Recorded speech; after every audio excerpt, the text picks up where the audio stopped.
Chapter 102. The King of Medicine slowly placed the bottle in his palm and slightly tilted it. A perfectly round pill rolled into his palm. It was sparkling and translucent, emitting a faint fragrance like a pearl. The King of Medicine's eyes stared straight at the life-continuing pill. He swallowed a mouthful of saliva and excitedly said, "This is the life-continuing pill." Everyone else also focused their attention, especially Yi Xuanji. He had already determined the effects of this pill from the 3 words life-continuing pill. His hands subconsciously grabbed onto the chair as his veins bulged, revealing his true feelings. Yi Tianlei praised, "This life-continuing pill is really beautiful. What does it do?" Since it's called the life-continuing pill, of course it's used to extend life.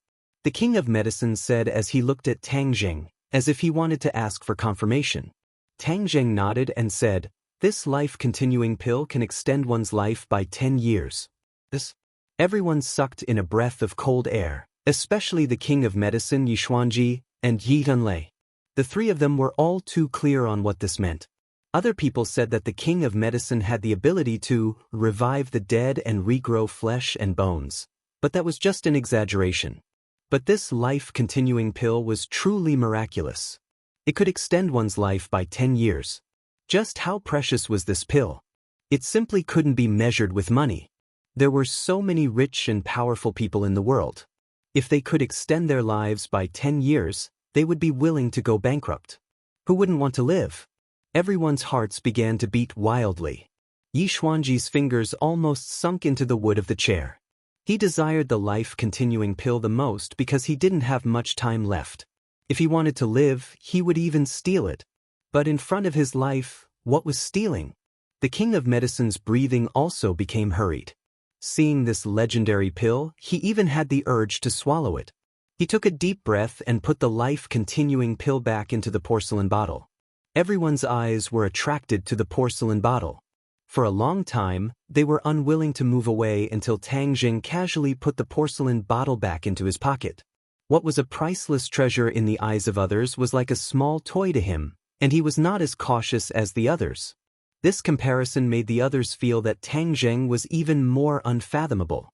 Even Yi Tianlei, who was very familiar with Tang Zheng, couldn't help but change his impression of Tang Zheng. "May I ask, how is this life-continuing pill made?" The King of Medicine took a deep breath and asked. He felt that this question was very presumptuous. How could he tell others how to make such a priceless treasure? Of course, Tang Zheng knew the method, but how could he say it? He wouldn't even tell anyone that he was the one who refined it. He understood the principle of treasuring a jade ring becomes a crime. So, he directly shook his head and said, "I don't know."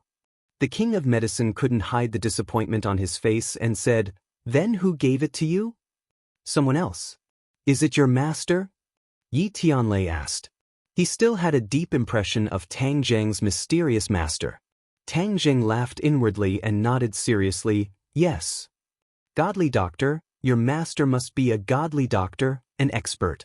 The King of Medicine exclaimed. Heaven Monk chuckled and said, "This brat still knows how to talk. He knows that my abilities are great." In his eyes, the Medicine King who was over 70 years old was just a brat. Narcissist. Tang Zheng choked him. "I want to pay a visit to your master, may I?" The King of Medicine was really like a religious pilgrim, respectful and reverent. How could Tang Zheng make a groundless master out of nowhere? He directly shook his head. "No, my master travels the world, I don't even know where to find him." The King of Medicine's face dimmed. He shook his head and sighed, "What a pity, such an expert. If I could get a few pointers from him, my medical skills would definitely improve by leaps and bounds." "Then how many life-continuing pills do you have?" Yi Xuanji finally couldn't help but ask. Right now, he only had eyes for the life-continuing pill. This was a treasure that could save his life. Tang Zheng gave him a playful look and said, "There's only one." "Only one?" Yi Xuanji couldn't hide his disappointment. If there were a few more pills, it would increase his lifespan by a few decades. Then the Ye family would definitely suppress the other families and become the #1 family. At any time, Yi Xuanji would always consider the interests of his family. The king of medicine looked at Yi Xuanji and hesitantly asked, "Little friend, there is a problem with grandfather Ye's cultivation, so he needs the life-continuing pill to pass this stage. I wonder if you can give the pill to him. Of course, there is a price. You sold it to Nana for 200,000. I believe the Ye family won't sell it for less than that." Yi Xuanji was shocked. A single life-continuing pill was only sold for 200,000 gold coins. This price was a bit too low. But at this time, he didn't think too much about it. The most important thing was to obtain the life-continuing pill, so he waved his hand and boldly said, 2 million, sell the life-continuing pill to me. Actually, he could give a higher price, but the other pill was only sold for 200,000. If the price was too high, he was worried that Tang Zheng would raise the price and have the opposite effect. Tang Zheng gave a low laugh and said, "What a big deal, 2 million. Yi Xuanji was full of confidence. 2 million, many people wouldn't be able to earn that much in their lifetime. For a high school student, the temptation was self-evident. Moreover, Tang Zheng's family wasn't well off, so the temptation was even greater. Yi Xuanji was full of confidence, especially when he heard that Tang Zheng had already sold a pill. This showed that he was obsessed with money. Everyone looked at Tang Zheng attentively. On the contrary, Tang Dehai wasn't too nervous. It was as if 2 million was no different from his $200. "Give me the life-continuing pill and I'll call someone to give you the money," Yi Xuanji said. The corner of Tang Zheng's mouth raised and he suddenly laughed. Everyone looked at him with a complicated expression, waiting for his answer. "Not selling." The laughter suddenly stopped as Tang Zheng firmly said, "Not selling?" Everyone was shocked.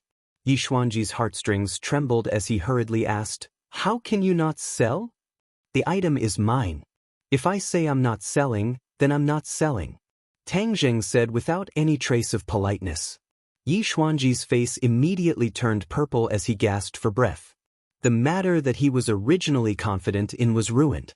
Yi Xuanji clenched his teeth and said, "How much do you want? I'll give it to you." For the sake of his life, he didn't take the initiative to offer a price. He wanted to see what kind of price Tang Zheng would offer. "Throwing money, is it? I like money, but why should I sell it to you? This thing has a price but no supply. However much you offer, others will also give you. Then what do you want?" Yi Xuanji suppressed his anger and asked. He was already sure that Tang Zheng was deliberately making things difficult for him. "Nothing. I don't want to sell it to you. It's that simple." Tang Zheng didn't care about the other party's identity. Yi Xuanji had always been high and mighty. Moreover, he actually went to the school gate to block him. Tang Zheng still hadn't vented his anger.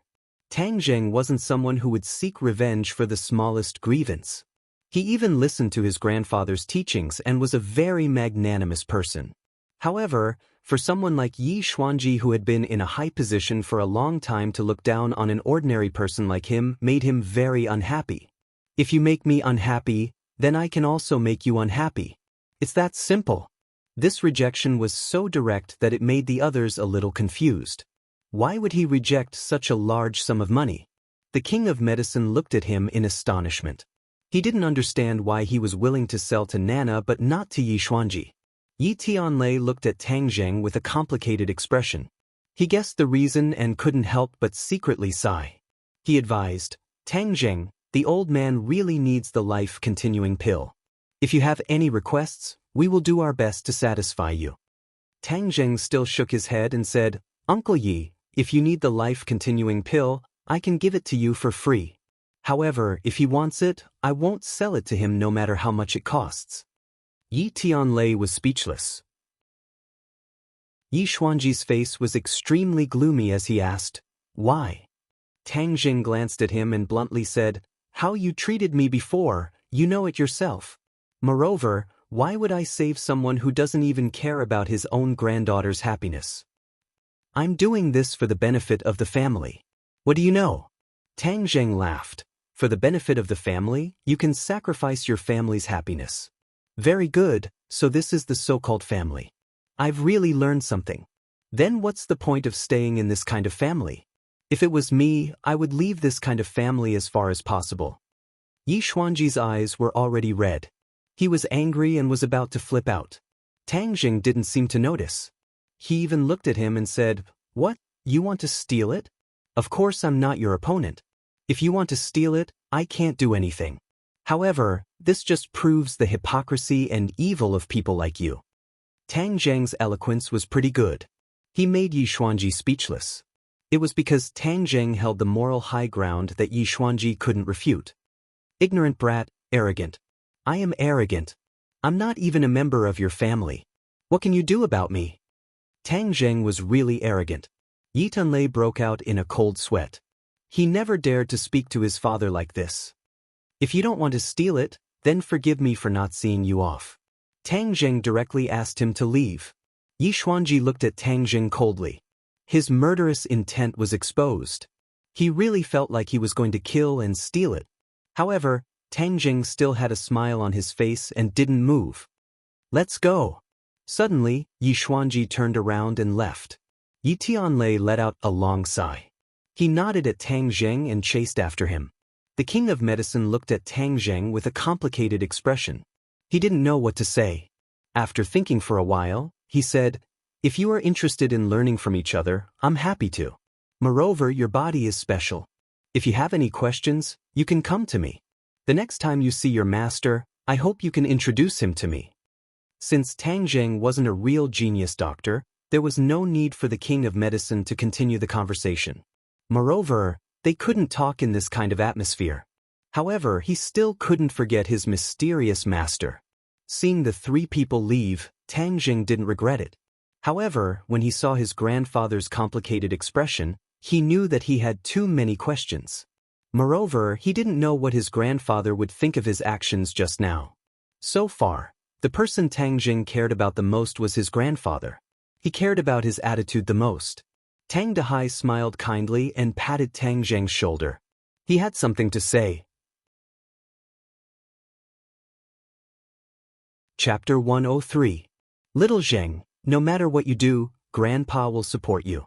Moreover, Grandpa is very happy that you don't bend over backwards for money. Grandpa doesn't have much ability, but I still rely on my own hard work to earn money. I won't rely on charity to take so much money." Tang Dehai earnestly said. Even though he wasn't very educated, his simple heart was much more valuable than many nobles.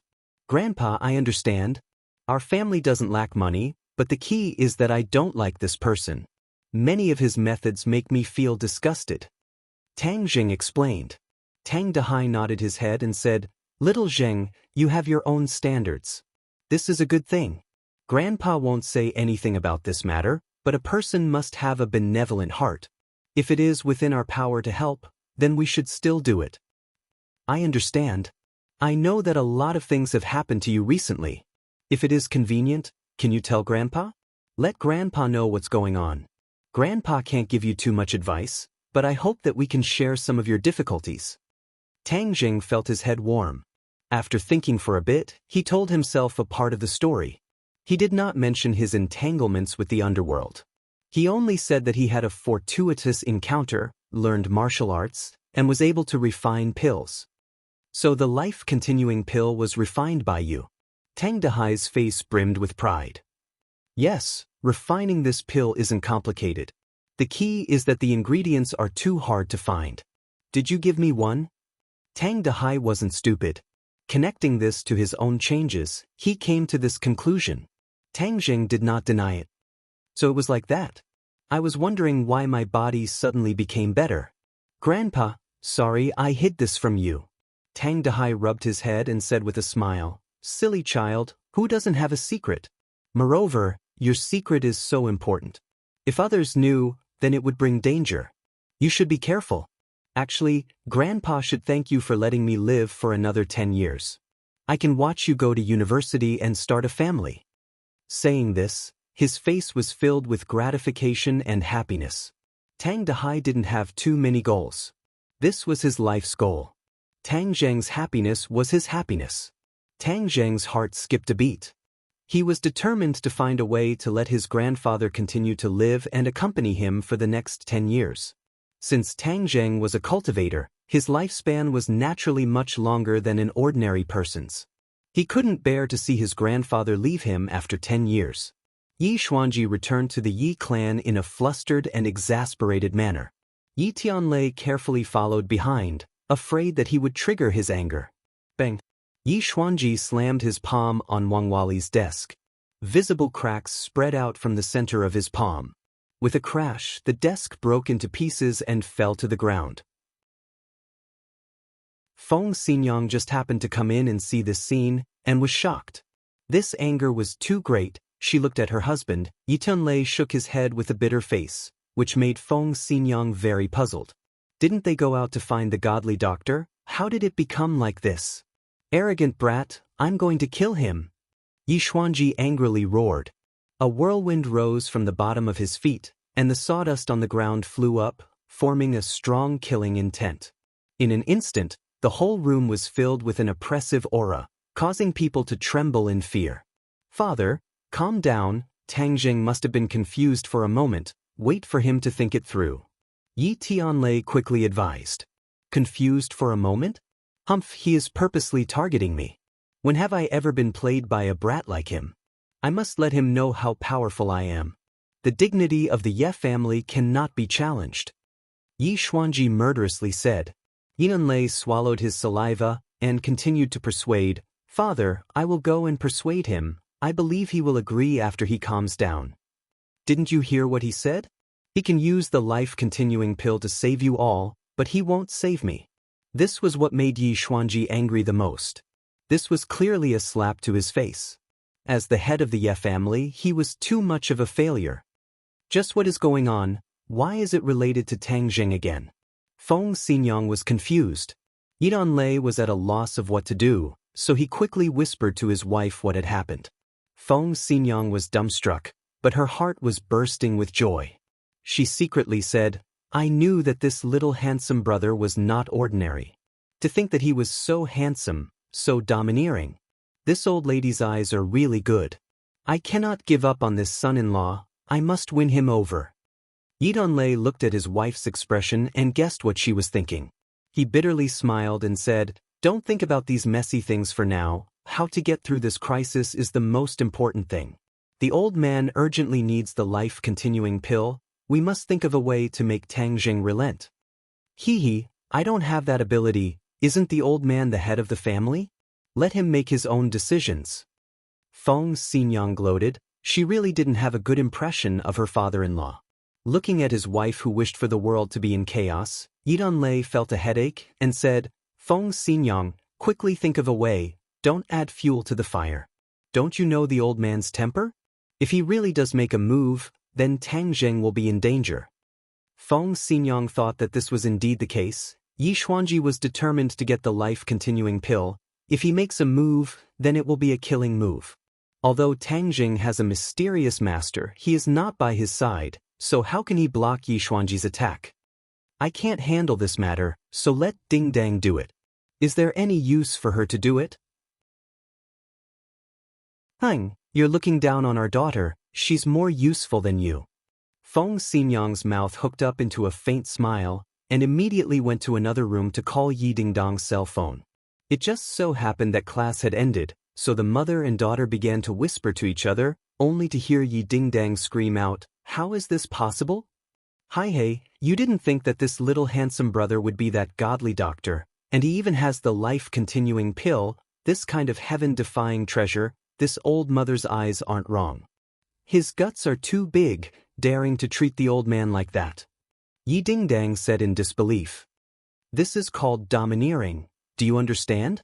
Men need to be domineering, only then can they have a manly spirit, unlike those Xiao Bai whose face doesn't even have the strength to truss up a chicken, where even the wind can blow them away.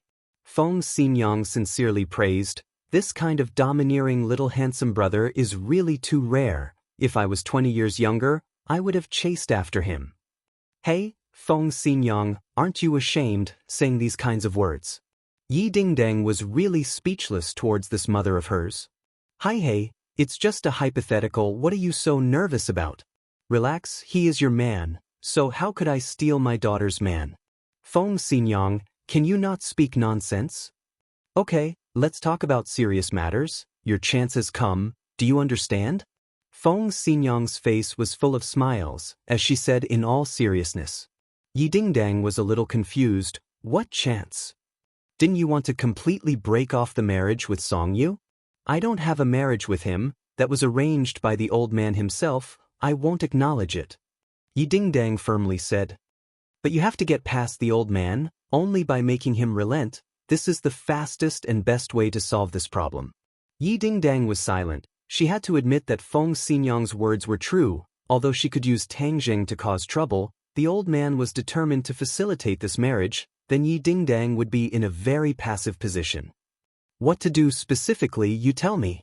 Hi, be good, listen to this old mother, it will definitely succeed. Don't keep me in suspense.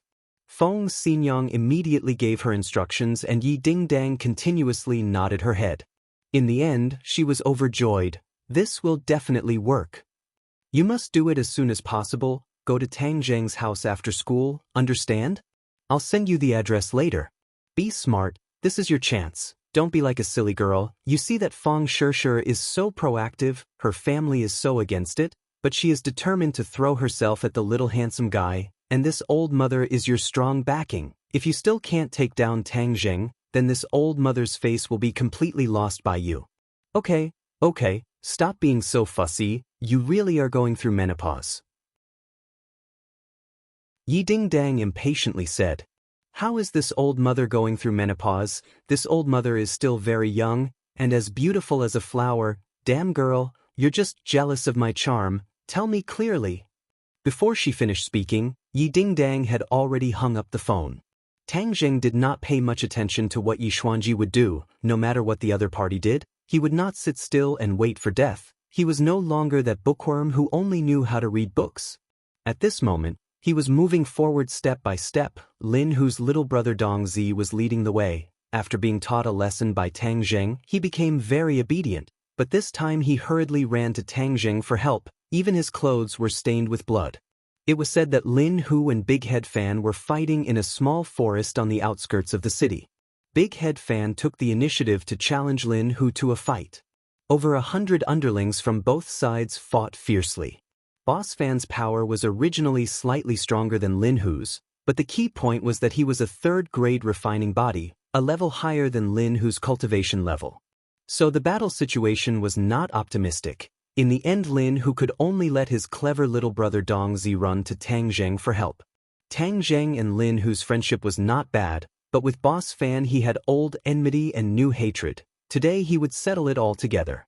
He already knew that Boss Fan went to the hospital to assassinate him, and also almost hurt Feng Shishir. This grudge was completely formed. Last time he let him go, but he did not expect that he would not change his evil nature. This time he would definitely not let him go. Dong Zi, hurry up, your boss will be in more danger if we are late. Tang Jing urged. Dong Zi's head was full of sweat. He could only grit his teeth and follow Tang Zheng's footsteps. In the distance, bursts of fighting sounds could be heard. This was a small forest in the suburbs. It was deserted. It was indeed suitable for fighting. Even the police would not care. In the distance, Tang Zheng saw that the two groups of people were still fighting, but it was obvious that one side was at a disadvantage, retreating little by little. Hurry up and follow, I will go first. Tang Zheng tiptoed, like a rabbit jumping like a falcon landing. In an instant he was several meters away, causing Dong Zi to be speechless. Tang Zheng was as fast as lightning. In the blink of an eye he arrived at the battlefield. Both sides were fighting with all their might. They did not even notice him. He frowned. The fighting on the streets was far crueler than he imagined. Chapter 104. The ground was splattered with blood.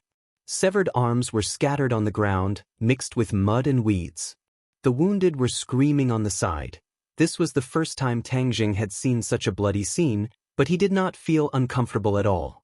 Instead, his blood began to flow faster, and he felt a restless feeling. Sogu 360, so. His adrenaline was rapidly secreting, and his mind was highly focused. He swept his gaze around and locked onto his targets, Lin Hu and Boss Fan. At this moment, both of them were holding machetes in their hands, and the blades were stained with blood. Both of them had wounds on their bodies, but Lin Hu's injuries were clearly more serious. He was limping, and although he was doing his best to resist, he was already showing signs of decline. Boss Fan came down from above, and his machete fiercely chopped down. Lin Hu took advantage of the situation to lower his body and wanted to dodge, but Boss Fan laughed sinisterly. The momentum of his machete suddenly changed, and in a flash, he chopped towards Lin Hu's back. Lin Hu wanted to block with his machete, but it was already too late. Blood splattered everywhere, and Boss Fan's machete cut open a large wound on Lin Hu's back, causing his muscles to bulge. Lin Hu groaned in pain, but he did not sit still and wait for death. He took advantage of the situation to jump and narrowly avoided the opponent's attack. Looking at this dangerous scene, the little brother beside him couldn't help at all. He could only let out a roar of unwillingness.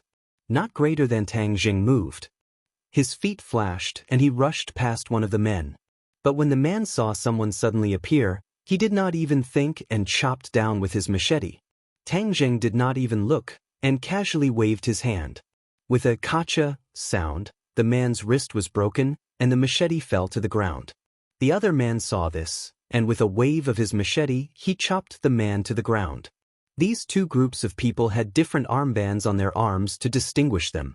The black armbands were Boss Fan's people, the blue armbands were Lin Hu's people, and the one who wanted to chop Tang Jing up was Boss Fan's little brother. In front of Tang Jing, another two lackeys who were fighting each other blocked his path. He locked onto the lackey with the black armband and gave him a flying kick. With a crack, the lackey's shin broke, causing him to lose his balance and fall to the ground in an instant. Then he was slashed to the ground again by his opponent, crying like a ghost and howling like a wolf. Tang Jing had knocked down 7 of Big Head Fan's lackeys in just a dozen meters. Many people had already noticed this Chen Yaojin who had appeared out of nowhere. Many people wanted to chase after him, but they couldn't. In the blink of an eye, he arrived at the center of the battlefield. Lin Hu dodged the saber in a sorry state. His body was wounded again, and blood splattered everywhere. However, Lin Hu was still the boss. He clenched his teeth and did not give up. If he gave up, he would lose. If he lost, it would mean that all his hard work over the past few decades would be for naught. Lin Hu, you're about to die, yet you still don't want to surrender? Hee, you must be counting on that brat Tang Jing to save you. Let me tell you, young Master Huang has already killed him, so you can stop daydreaming. Boss Fan had a feeling of exultation. After leaving Huang Xiang's villa that night, he was certain that Tang Jing would die without a doubt. Therefore, he didn't ask for confirmation. Instead, he gathered his lackeys and impatiently sent a letter of challenge to Lin Hu. The two groups of people pulled each other to the outskirts of the city and fought to the death. Whoever left standing would be the victor. This was the law of the underworld. Whoever had the bigger fist would be the boss, and their benefits would be greater. Moreover, this kind of letter of challenge was the most direct and easiest way to gain the approval of others. Ordinary balance wasn't limited to Lin Hu and Boss Fan's group. Others were also eyeing them covetously. Boss Fan was very confident. If he defeated Lin Hu in this way, then he would go to Lin Hu's territory and plant his flag. That would be his territory. This kind of method was called basking in the sun. It was to bask in the sun and then fight to the death. The winner would be the king, and the loser would be the bandit. Boss Fan, don't be arrogant. If you say Brother Tang is dead, then he's dead. Who do you think you are? Huang Xiang wants to kill him? Dream on. Don't you know that Huang Xiang suffered a loss at his hands? Lin Hu grinned and retorted while enduring the pain. Boss Fan's heart trembled. He still didn't know that Huang Xiang suffered a loss at Tang Jing's hands. However, these matters of the past were not important. The important thing was that Tang Jing was dead. I see that you won't cry until you see the coffin. Then I'll send you to accompany him on the road to the Yellow Springs. Boss Fan stomped on the ground and soared into the air. Using the momentum of his fall, he fiercely chopped down at Lin Hu. Lin Hu hurriedly used his blade to block. Suddenly, he saw Tang Jing behind Boss Fan. He was overjoyed at the unexpected good news. Boss Fan obviously didn't notice that there was an extra person behind him. Seeing that Lin Hu was about to be chopped down, Lin Hu seemed to be possessed and didn't move an inch. He didn't even try to block. Boss Fan was overjoyed and roared, "Lin Hu, accept your death." Bang. Before the chopping blade could fall, a strong force came from behind him. He directly flew over Lin Hu's head and fell flat on his face. F***ck, who sneak attacked me? Boss Fan reacted quickly. He pushed his palms against the ground and flipped over. He angrily glared at the attacker. "Boss Fan, didn't you say that I was dead? Do you think I'm a human or a ghost?" Tang Zheng asked with a murderous look. Boss Fan was so scared that his eyes were wide open. He cried out in alarm, "Why aren't you dead?" "It won't be that easy to kill me." Lin Hu was pleasantly surprised. Originally, when he saw Boss Fan's solemn vow and even brought out Huang Ziyang, he almost believed that Tang Zheng was dead. But now it was clear that it was all nonsense. With Tang Zheng here, he would definitely win. "Brother Tang, you're finally here." Tang Zheng lightly nodded and said, "You rest for a bit. I'll deal with him. He tried to assassinate me before, so I'll settle the score with him now. He has big dog guts. He actually dares to try and assassinate you." Lin Hu angrily said.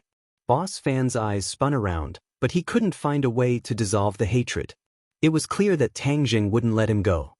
He gathered his courage and loudly roared, Tang Zheng, don't think that I'm afraid of you. You're awesome, right? Today, I have dozens of brothers. I'll definitely chop you into pieces." Boss Fan brought over 80 people while Lin Hu only brought over 60. After this fierce battle, Boss Fan still had 34 brothers standing, so he had the confidence to do so. But Lin Hu wasn't someone to be trifled with. He said, "Lin Hu, do you think that my 20 to 30 brothers are just decorations? Brothers, chop them up for me. Chop them up and Boss Fan's territory will be ours." Lin Hu's little brothers all responded loudly. Since their boss was so passionate, they naturally wouldn't hold him back. Tang Zheng looked at Boss Fan with ridicule and said, "Is this what you meant by chop me into pieces? I don't think so." Boss Fan subconsciously took a step back and said, "Tang Zheng, don't be complacent. Young Master Huang is nearby. Young Master Huang has already mastered his godly technique. If you dare to act rashly, then you're dead. Then call him out. If you can't call him out, then I can only deal with you." Tang Zheng coldly laughed. Boss Fan panicked. Huang Ziyang wasn't even here. He was just deliberately mystifying things.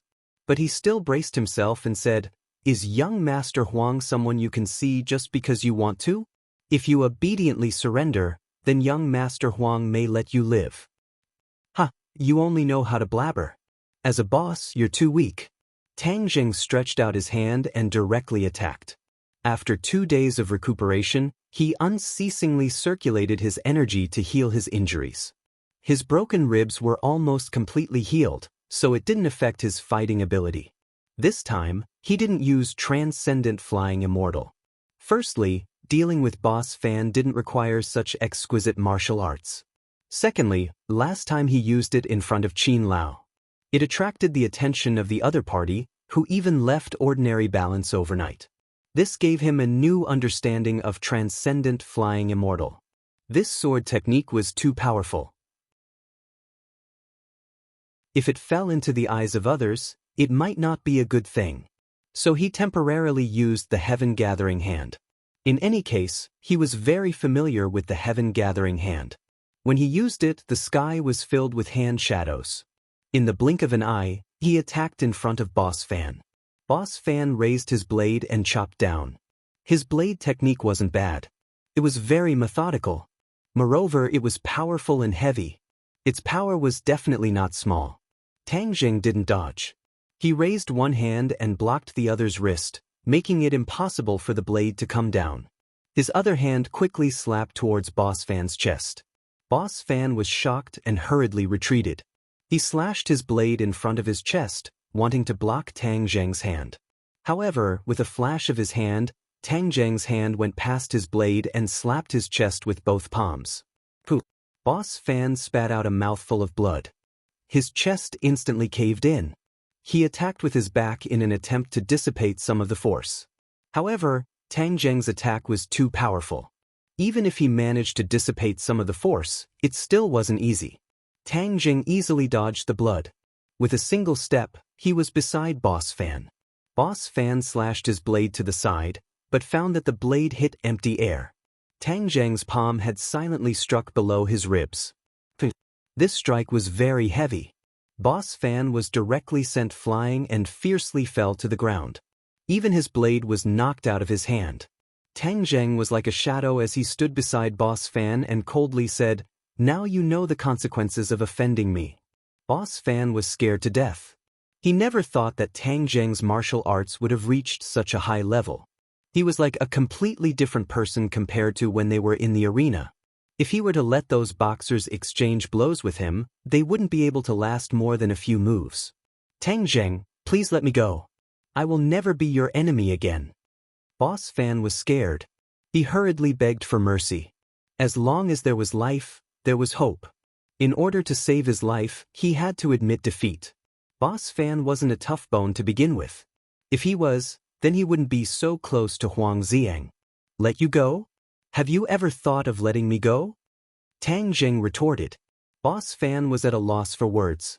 He had already gone to the hospital to assassinate Tang Jing. How could he ever think of letting him go? "I was blinded by lard. I'm not a person, I'm a bastard. I won't dare to do it again." Boss Fan slapped himself in the face, causing half of his face to immediately swell up. "Tang Jing, no, young Master Tang, let me go. I'll listen to you from now on. I'll do whatever you tell me to do. I'll be your dog." An untrained dog will bite its owner. Tang Jing bent down and picked up the blade. He raised his hand and swung it down.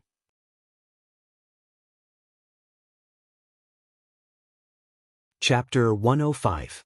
Blood splattered everywhere, and an ear-piercing scream instantly spread throughout the small forest. Everyone subconsciously stopped their attacks and focused their attention on the scene. Sogu, 360, Lin, whose mouth twitched as his mind trembled. Tang Jing's ruthlessness had shocked him. It made him think of many things and made him make up his mind. If it was said that he had previously placed himself on the same level as Tang Jing, then after this battle he had completely lowered himself and was filled with admiration and reverence. This high school student that he had almost made a feud with was not someone he could fight against. His blood began to boil as he was filled with anticipation. He had such achievements at such a young age, just how far could he go in the future? However, when he saw Boss Fan wailing on the ground, he did not have a trace of pity. Sooner or later, he would have to pay for what he did. If you were not strong enough, then you would be killed by others. He walked over and saw that Boss Fan's wrists and ankles were dripping with blood. The tendons in his hands and ankles had been cut. Lin, whose heart was moved. When Tang Jing raised his knife, he thought that Tang Jing wanted to kill Boss Fan. If Tang Jing had really killed someone, then Lin who would have risked his life to settle this matter. However, he did not kill anyone. This Tang Jing was a meticulous person. If he killed someone in front of so many people, then it would not have a good effect. Moreover, he would have put himself in danger. This was an extremely disadvantageous matter. However, Tang Jing only cut Boss Fan's tendons and directly crippled him. This was in accordance with the rules of the underworld and also completely eliminated this threat. It was indeed the most suitable method. "Clean this up." Tang Jing threw away the knife and calmly said. There was no longer any trace of his ruthless killing intent. However, the scene from before had been deeply imprinted in everyone's minds. Yes, Boss Fan has been arrogant for half his life. From now on, he will beg for a living. Lin, whose attitude became even more respectful. He called out to two of his subordinates and carried Boss Fan away. Big Head Fan only cared about howling in pain. He didn't even dare to look at Tang Jing. Tang Jing looked around and swept his gaze over everyone. Everyone who met his gaze subconsciously lowered their heads, not daring to look him in the eye. Tang Jing's eyes were actually very calm, just like an ordinary high school student's. However, those who were looked at by him felt a burning sensation. A sense of pressure spontaneously rose from the bottom of their hearts. This was what it meant to be imposing. Imperceptibly, Tang Jing had developed this kind of aura over time. Once it erupted, it was like the sun, making others unable to look at it directly. When Big Head Fan's underlings saw that their boss had been crippled, they all dropped their weapons and didn't dare to fight anymore. Without a doubt, Tang Jing had single-handedly turned the tide of the battle. This was not a battle on the battlefield. This kind of street fight had a strong sense of heroism. Often, a suppressive expert could decide the outcome of a battle. Tang Jing was very satisfied. He felt refreshed and said, "Brother Hu, I'm leaving. Young Master Tang, please wait a moment. We have won this battle. I will first send my underlings to Big Head Fan's territory to plant the flag. Can I invite you to my place to sit for a while?" Lin Hu respectfully invited. Moreover, he changed the way he addressed Tang Jing. He no longer called him Brother Tang, but Young Master Tang. Tang Jing nodded in agreement. "Young Master Tang, please don't call me Brother Hu in the future. It's too much for me. Just call me Huzi." Lin Hu took the initiative to show weakness. Tang Jing hesitated for a moment. However, he understood the other's intentions and agreed. Lin Hu quickly arranged for his underlings to plant the flag and clean up the mess. Meanwhile, he and Tang Jing sat in a car in the distance. Under everyone's gazes, they gradually drove away. Huazi drove. From time to time, he would look at his boss and Tang Jing from the rearview mirror. When he had just arrived, he saw Tang Jing's hand swing down and directly end the battle. One could imagine the shock in his heart. Thinking back to the time when he dared to be disrespectful to Tang Dehai, he simply ate a leopard's guts. He couldn't help but admire his boss's eyesight. "Young Master Tang, boss, we're here." Huazi stopped the car in front of Xingshi Bar and respectfully reported. Lin Hu was the first to get off the car. Then, he went around to Tang Jing's side and took the initiative to open the car door. He slightly bowed. "Young Master Tang, please." Tang Jing got off the car. He didn't feel uncomfortable at all. When other people faced this kind of situation, they would feel a little uneasy. However, Tang Jing's calmness seemed to be innate. In the past, it was just hidden. Now, it gradually broke out. Xingshi Bar. It was still the office on the second floor. This time, the one sitting at the head of the table was not Lin Hu but Tang Jing. Tang Jing glanced around. He still remembered that this was the office where he first met Lin Hu. Moreover, they had a big fight. With the passage of time, the conflict between the two has been completely resolved. Instead, it has become a closer relationship. "Young Master Tang, this time it was all thanks to your righteous help. Otherwise, I would have fallen. I, Lin Hu, will remember this kindness in my heart." Lin Hu's face was solemn as he said in a deep voice. Tang Jing waved his hand and said, "It's nothing. Moreover, with our relationship, I can't just stand by and watch you die." Lin Hu's heart was happy. It seems that his position in the other's heart was not bad. So, he struck while the iron was hot. "Young Master Tang, I have a presumptuous request." "Speak. You've also seen my property, so I want to transfer it to you." Lin Hu calmly said, without a trace of reluctance. Even Dong Zi, who was standing at the side, couldn't help but feel his eyelids jump. He was incomparably surprised. Tang Jing looked at Lin Hu with astonishment. Although he did not know how many businesses Lin Hu had, he was certain that it was worth tens of millions. But he actually wanted to transfer it to Tang Jing. This courage made Tang Jing have a whole new level of respect for him.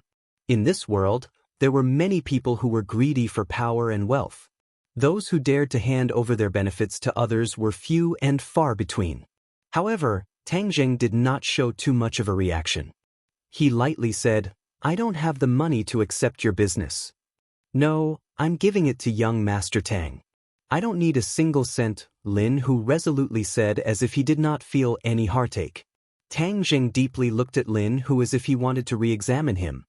"But today, my life was saved by young Master Tang. If you didn't act, I would have lost without a doubt. This business would also have been snatched away by Boss Fan." And Lin Hu slightly hesitated and said, "My ability is not enough to support such a large business. Only you, young Master Tang, have this ability. Be a bit more specific." Tang Jing was a bit interested. "In ordinary balance, other than me and Boss Fan, there are two other bosses. One is Hoodlum and the other is Fire Phoenix. These two are not ordinary people. Especially Hoodlum. In the past, he was Boss Huang's head horse. Later on, he came out to do things on his own. In reality, he was acting on behalf of Boss Huang. This person is very good at fighting. Tang Jing nodded. He did not think that ordinary balance would have such a complicated relationship. Who is Boss Huang? Actually, young Master Tang and Boss Huang have already formed a grudge.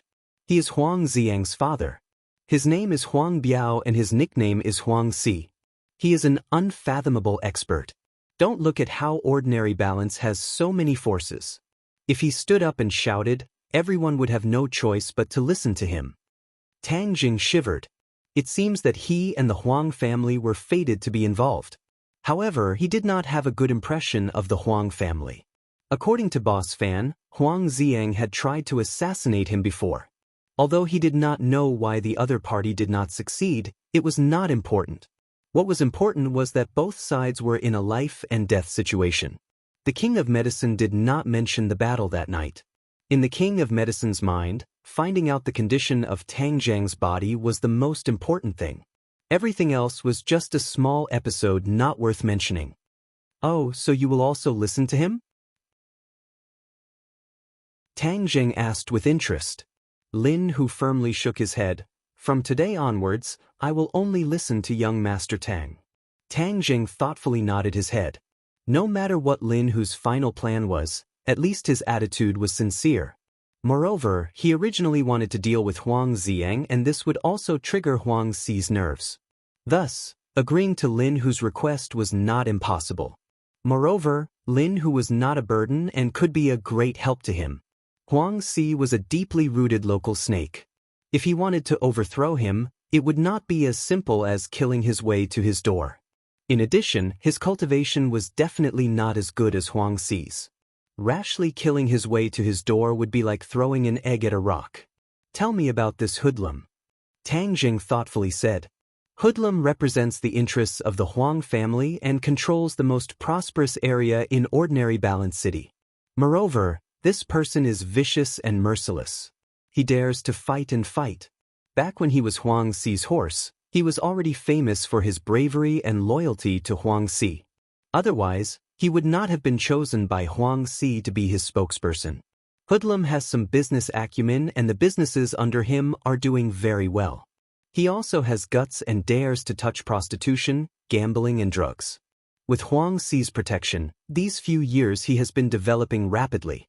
If not for the fact that the northern part of the city is an old district and there is not much profit to be made, I'm afraid he would have already made a move on me. This hoodlum was not simple.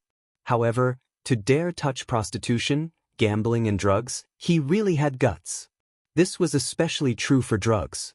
This was the country's most severe crackdown on drugs and of course it was also the most profitable.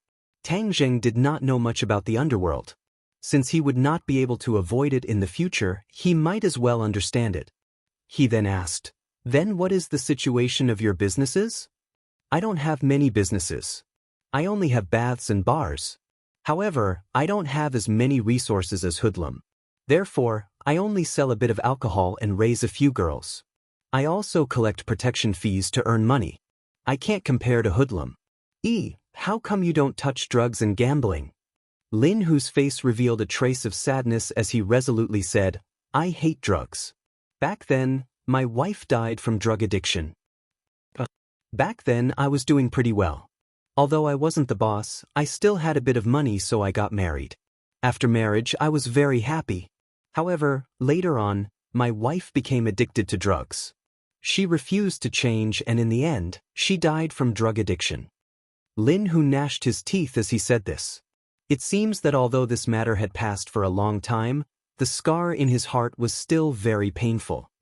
Because of this, when I became the boss, I did not allow drugs to enter my businesses. Because of this, there were many fights. In the end, when others saw that I had made up my mind, no one dared to come to my businesses to sell drugs. It is also because of this that my businesses and profits can't compare to others.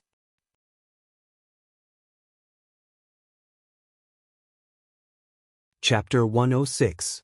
Tang Jing patted his shoulder and comforted him. You made the right decision. As a man, There are things you can do and things you can't do. Drugs are things you can't touch. Fairy search, download novels for free. Drugs not only harm a person, but also the family of a drug addict will fall into a bottomless abyss. Moreover, this country was bullied because of the Opium War. As a young man with correct values, he naturally hated drugs.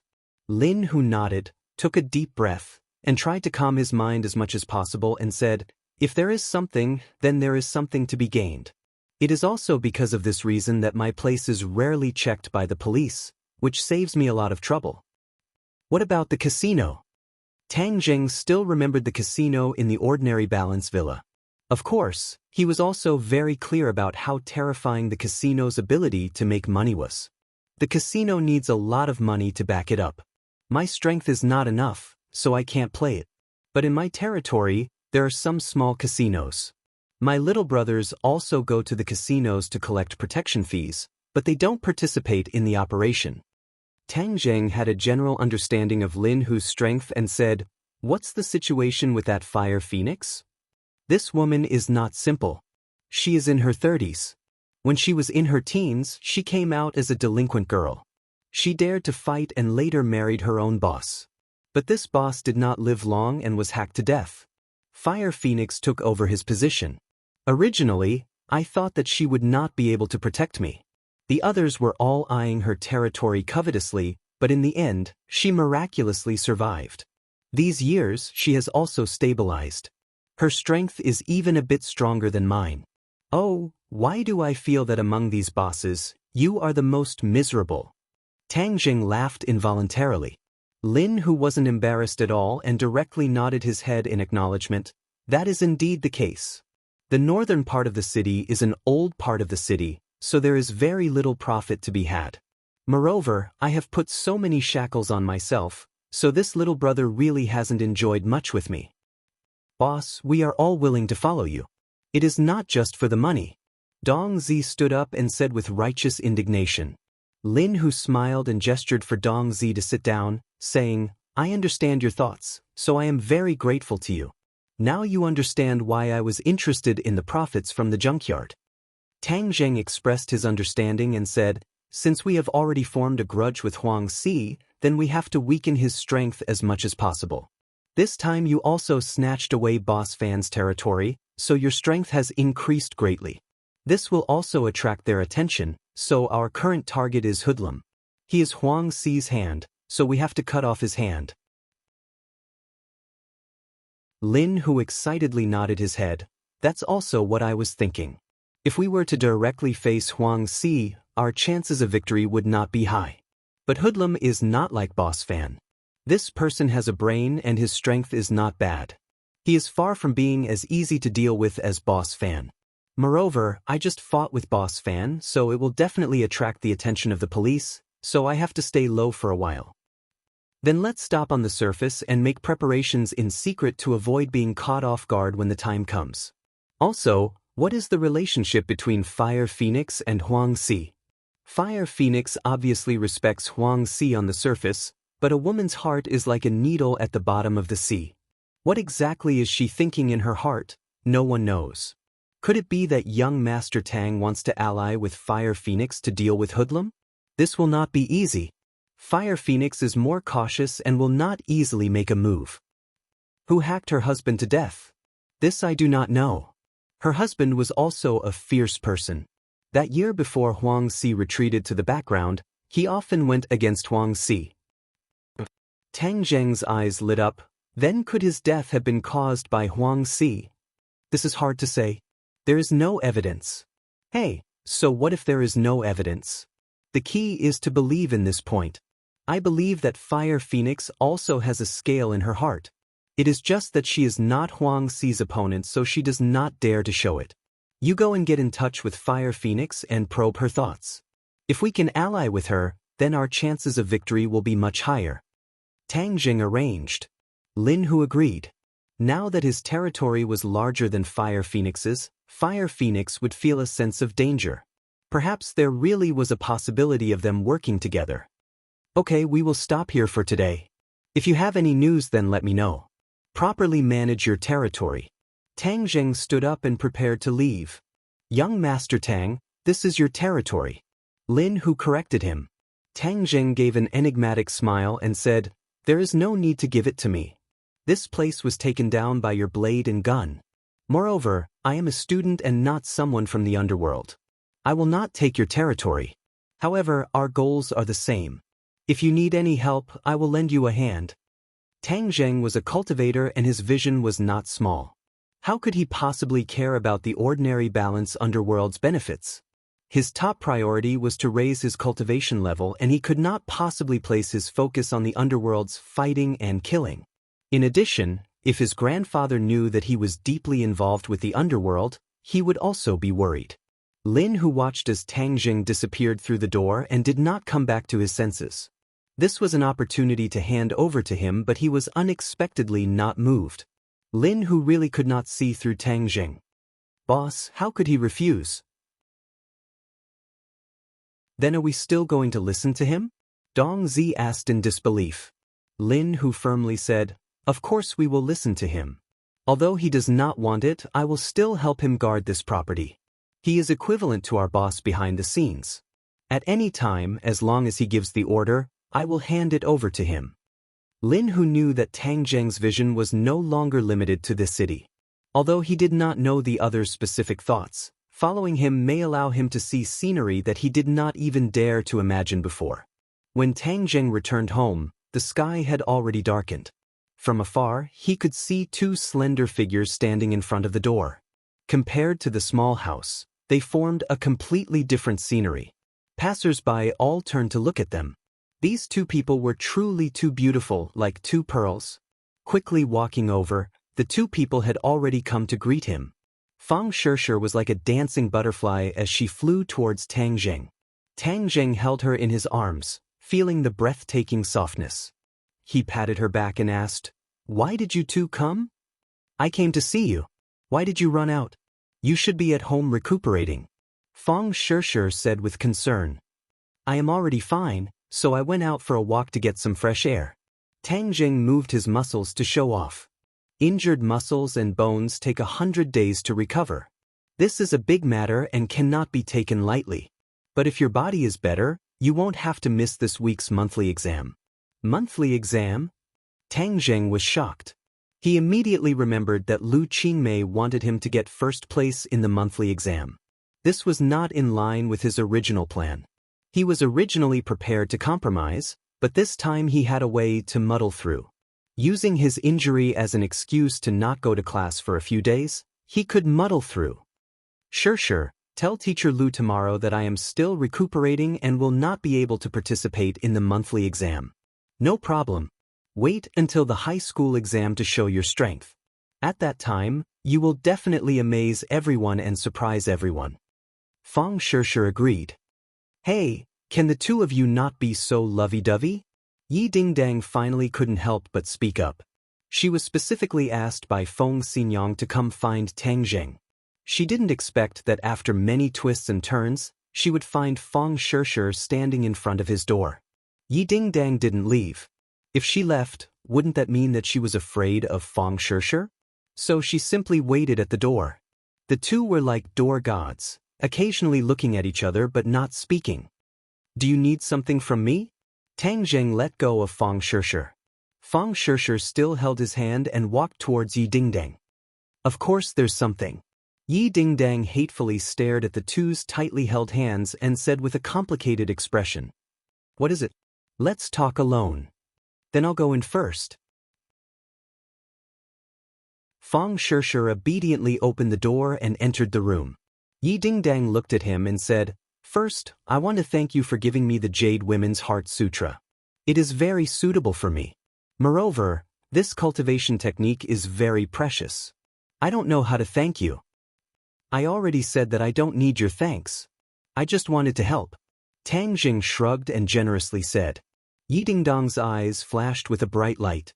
Tang Zheng at this moment was very charming. Anyone who easily gave a priceless treasure to another without asking for anything in return would have a charm that would make others submit. Yi Dingdang collected her thoughts and continued to say, I already know about the life-continuing pill. Tang Zheng didn't find it strange and nodded, indicating for her to continue. I didn't think that you wouldn't agree to save him. You also saw how he treated me. Do you think I need to save him? Tang Zheng asked back. Yi Dingdang squeezed out a smile and said, You really are bold. When I heard Feng Xinyang talk about this matter, I also felt that it was inconceivable. But I really admire your style. You flatter me. I don't have any big principles, but I still have some small principles. Do you know that the old man is very angry? In these past years, no one has ever dared to treat him like this. People always have to experience their first time. Seeing his serious appearance, Yi Dingdang couldn't help but laugh. I really admire you. You didn't come today just to express your admiration, right? Tang Zheng calmly asked. Don't you know that you are already in danger? Yi Dingdang decided not to talk about her own matters and prepared to test Tang Zheng's reaction. I have never been safe. But I still have a bit of ability to protect myself, so I won't die for now. But this time is different from before. The old man is a 9th grade natal stage cultivator. This is already very frightening. You are not his opponent. Tang Zheng faintly smiled and said, It seems like he really wants to kill and steal. All right, then I will wait for him. Are you stupid, or are you really not afraid of death? Yi Dingdang rolled her eyes at him. Everyone is afraid of death, so how can I not be afraid of death? But since he wants to kill, I can't just sit and wait for death. Hey, you really are daring. But since you gave me the Jade Women's Heart Sutra, I will give you a clear path to resolve this crisis. Oh, so kind? Of course I am kind. I have always been kind. Don't you know? Yi Dingdang somewhat playfully said. Then I am all ears.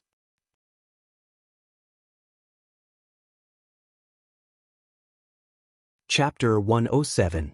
Tang Zheng originally thought that Yi Dingdang would have some kind of brilliant plan, but after hearing her words, his expression became strange and he couldn't help but interrupt her. Is your plan for yourself, or for me? Yi Dingdang raised her head, revealing her snow-white neck. Her body under the school uniform was especially tall, making Tang Zheng involuntarily think of the time when they shared the same bed. Sogu, 360, Soso search Jade XS to download novels for free. Yi Dingdang clearly didn't notice Tang Zheng's bad intentions and righteously said, Of course I'm doing this for you, how could it be for myself?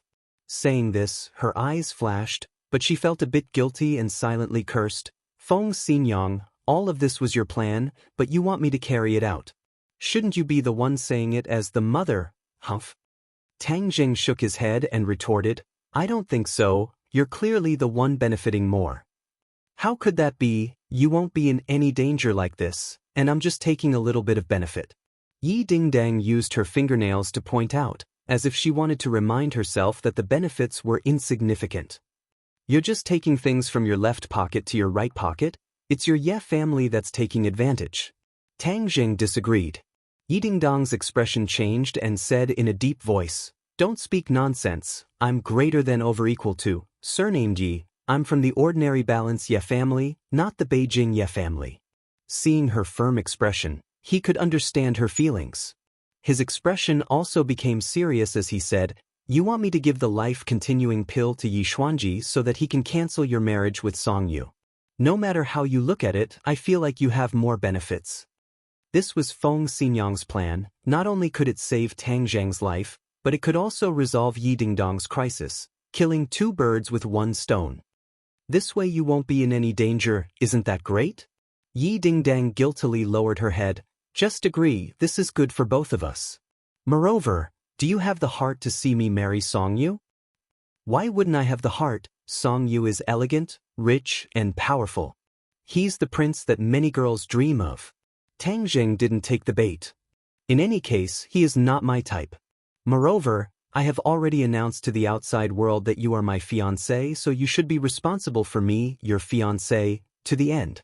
Yi Dingdang hardened her heart and loudly said, Shu, lower your voice, I said this to help you, but everyone knows it's fake. Tang Zheng looked into the room, not knowing if Feng Sheshe heard. Anyways, the whole school already knows that you're my fiancé.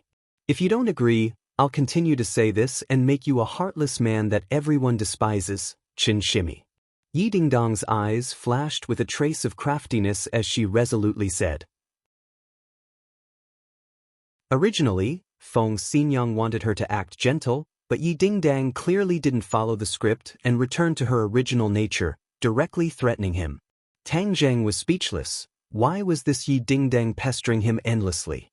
Of course he was not afraid of being scolded behind his back, as it was just a false rumor, but he was worried that Feng Shishir would be troubled.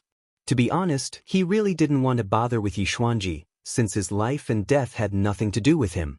Brat, don't you want a 300-year-old ginseng to refine a spirit-gathering pill? Yi Xuanji definitely has a way to get it, so add this condition to it. This girl is right, you're not Yi Xuanji's opponent right now, so there's no need to make such a strong enemy. Moreover, you can deepen your relationship with this girl, which will be more beneficial for you to take her down in the future. You can't just give this girl to Song Yu. Tian Chanzi once again joined in. Ginseng.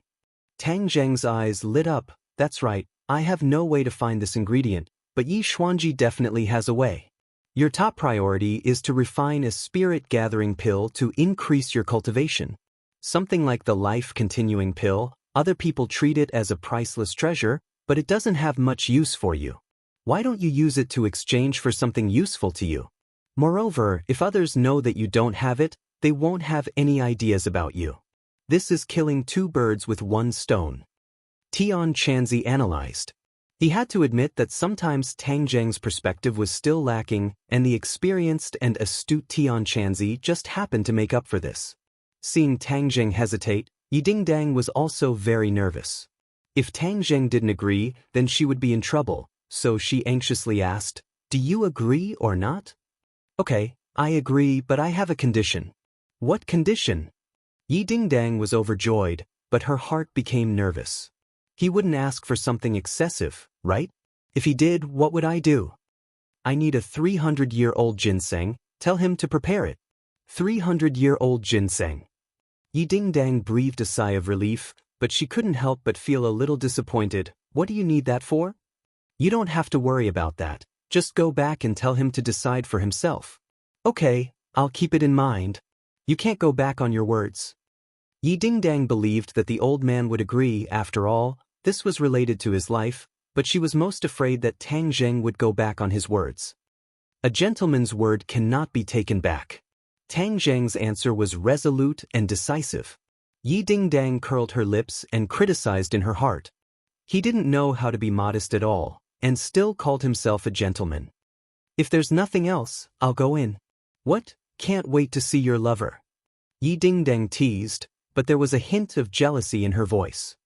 "Yes, so forgive me for not seeing you out." Tang Zheng went in, leaving Yi Dingdang stomping her feet and muttering, "Humph, I don't want to stand here." "Are you done?" Feng Shishir saw him come in and quickly went to welcome him. "I want to cook for you, how do I do this?" She awkwardly and anxiously pointed at the rice cooker. "Sorry, I've never cooked before, so I don't know how to do it." "Am I stupid?" Feng Shishir lowered her head in embarrassment. Tang Zheng's head warmed as he said, "You're so smart, how can you be stupid? It's just that you haven't come into contact with it before." This kind of rich young miss was willing to cook for him. If he said that he wasn't moved, then he would be lying. "Then I'll start learning from today. I believe that I can also make delicious food." Feng Shishir smiled, revealing two shallow dimples. "Okay, I'll teach you. Now don't move and watch me do it." Tang Zheng rolled up his sleeves and moved quickly. He washed the rice, washed the pot, and then used the rice cooker to cook the rice. Then he began to wash and cut the vegetables. There was a series of ding-ding-ding sounds. The crisp sound of the kitchen knife cutting on the chopping board was like a piece of music, very rhythmic and charming. "Let me try." Feng Shishir was eager to try. "Be careful, this knife is very sharp." Feng Shishir held the knife and cut the vegetables like he did, but she didn't have the ease he had. The ingredients she cut were all big and small. "It's always like this for the first time. Just do it more often," Tang Zheng encouraged. Feng Shishir nodded and gritted her teeth. Suddenly, the kitchen knife slipped and she cried out in pain. Her finger was cut and blood flowed out. She immediately frowned in pain. Tang Zheng hurriedly grabbed her hand and looked at it. Her finger had been cut open. He put her finger into his mouth with heartache, wanting to suck the blood away. This was a subconscious action because he used to do this. But Fang Shishir was stunned to see her finger in Tang Zheng's mouth. She immediately blushed, but she didn't stop him. Her heart was warm. "Put a band-aid on it. Does it still hurt?" Tang Zheng asked softly. Fang Shishir gently shook her head, looked at him with shining eyes, and whispered, "It doesn't hurt." "It doesn't hurt? You were screaming just now." "It hurt just now, but it doesn't hurt now." Fang Shishir showed a charming smile. "How can it be so fast, silly girl?" Tang Zheng put on the band-aid. Seeing that she was still looking at him, he touched his face and asked, "Is there a flower on my face?" Fang Shishir didn't answer him, but expressed her feelings with practical actions. She hugged his neck, raised her head and kissed his lips. Since the beauty took the initiative to throw herself into his arms, Tang Zheng naturally would not reject her. He tightly embraced her slender waist and passionately kissed her. The two people's rapid breathing caused the temperature in the room to rise. Tang Zheng's hands began to move. His hands went all the way down her back and wrapped around her perky buttocks. Although Fang Shishir's body was still raw, it showed a little maturity. That amazing elasticity was particularly attractive. Tang Zheng lovingly hugged her as the two tightly stuck together. Fang Shishir seemed as if she was about to melt as she softly fell into his embrace. "Go inside," Fang Shishir said, almost moaning. Tang Zheng directly carried her up and walked to his room. Fang Shishir's hands hooked around his neck and looked at him lovingly. Tang Zheng gently placed her on the bed and leaned over to kiss her, entangling them together. His hands were not idle. Little by little, they moved up from her legs to her buttocks and slowly reached her chest. Through her clothes, he could still feel the warm and soft fullness. Fang Shishir's body stiffened and trembled with excitement. But she didn't stop Tang Zheng's attack. She let his hands hold her peaks through her clothes. Fang Shishir's breathing became more rapid. Her eyes were like autumn water and her face was like peach blossoms. She was faintly anticipating and also a little afraid. But she still gathered her courage and gave him an encouraging look. Tang Zheng's hands moved more vigorously. Even through her clothes, Fang Shishir felt her body heat up. It was as if she was going to burn up. She couldn't help but moan. Her hands also hugged Tang Zheng's body and stroked it. Tang Zheng was even more excited. He felt that his blood was boiling. He was no longer satisfied with this little achievement. He began to conquer her. Unknowingly, his hands had already moved under her clothes. Her skin was white and delicate, like mutton fat jade. When his fingers touched it, her body trembled slightly. His big hands quickly moved up and touched her underwear. Then he quickly moved in. The underwear wrapped his hands tightly, but it made the contact between his hands and her skin even more intimate. Tang Zheng's hands were stuffed. They were soft and delicate, making his heart burn more and more. Even his eyes were about to spit fire.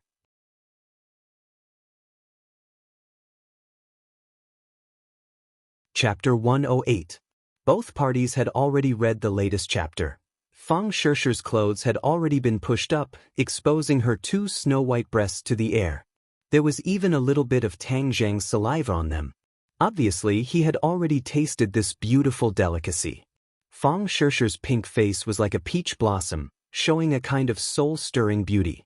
Both parties were ready to take the next step when a soft sound came from outside the door. It was the sound of the rice cooker, indicating that the rice was ready. Fang Shishir was already in a state of delirium and did not notice this soft sound. However, Tang Zheng's ears were sharp and this sound still interrupted his mood, causing him to be shocked. They were at home and the sky was about to turn dark. Grandpa would be back soon from work. If they were to see this scene, Tang Zheng's thick skin would not matter, but Fang Shishir's thin skin would definitely be too embarrassed to show her face. He stopped abruptly, but Fang Shishir was still immersed in it. She was still leaning on him, her chest pressed against Tang Zheng's body, rubbing and changing shape, almost igniting the fire in Tang Zheng's head. Fortunately, Tang Zheng's self-control was not bad. He whispered in her ear, "Grandfather might be back soon."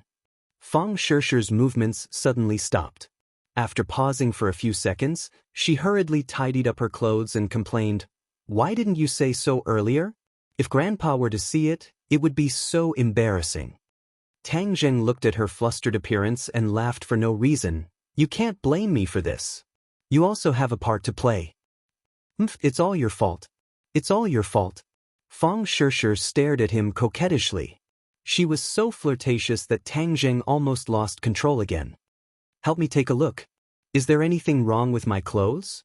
Is it messy? Don't worry, there's no problem. It's very neat. You can't tell what we did just now."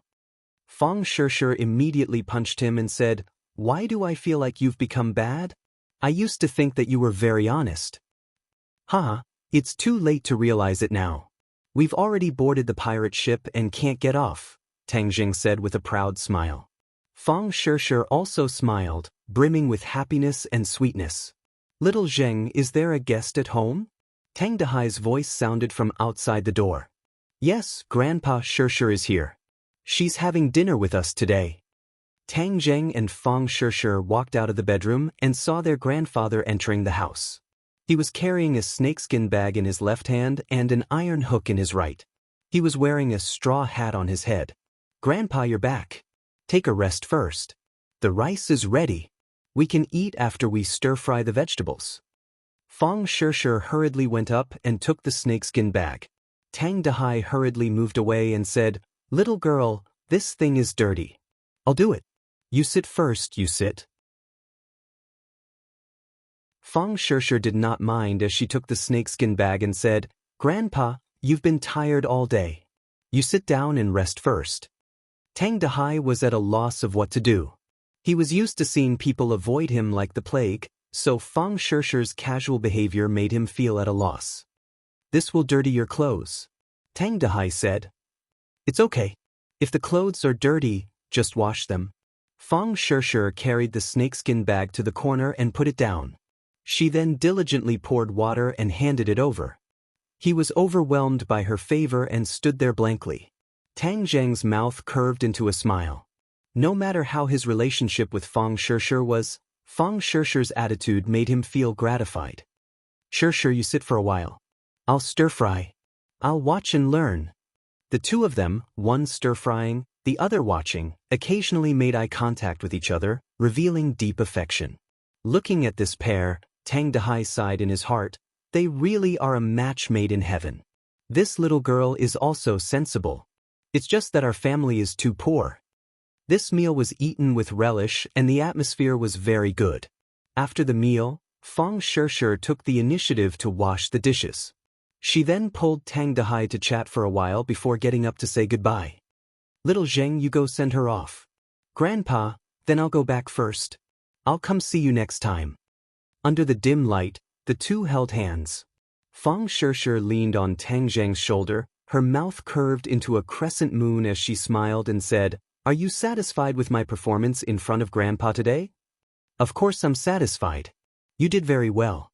I haven't seen Grandpa this happy in a long time." Tang Zheng said sincerely. "It's good that you're satisfied. Grandpa is the person closest to you, so of course I have to be good to him." Tang Zheng's heart warmed as he held her hand tighter. Feeling the change in his mood, Fang Shishi directly hugged his arm and pressed her chest against it, causing Tang Zheng's mind to wander. "Tang Zheng, my dad wants to invite you to dinner tomorrow night." "Going to your house again?" "Not my house, they want to eat outside. They want to thank you for saving me." Tang Zheng still remembered the last feast at Hongmen, so he really didn't have the heart to deal with them. But when he saw Fang Shishi's hopeful gaze, he couldn't bear to refuse and agreed. "I knew you were the best to me. Even though they have their faults, they are still my parents." Fang Shishi also knew what he was thinking, so she advised. Tang Zheng smiled and said, "This is nothing. I'm not even afraid of a mountain of blades or a sea of flames. Why would I be afraid of a meal? I knew you were the best to me. Then I'll go back first. Today we didn't finish our business. Let's continue next time." Tang Zheng's heart was burning as he couldn't help but say, "Humphrug." Fang Shishi glanced at him flirtatiously before getting into a taxi and leaving. "Brat, You used a sealing technique on me again. You're pissing me off. Tian Chanzi's voice suddenly sounded again. Did you succeed this time? Your skills didn't change, so you definitely didn't succeed. You brat, you really disappoint me. You didn't even seize such a heaven-sent opportunity. You're pissing me off. Previously, Tian Chanzi had already been sealed by Tang Zheng's sealing technique. After all, he and Fang Shishir were so intimate that he didn't want Tian Chanzi to know. So as soon as the seal was lifted, Tian Chanzi couldn't wait to ask. Do you think everyone is as thirsty as you? Things have to be done step by step, do you understand? Tang Zheng said without any good feelings. Humph, I think you're an idiot. You brat, don't tell me you have a problem in that area. That's why you dilly-dallied for so long.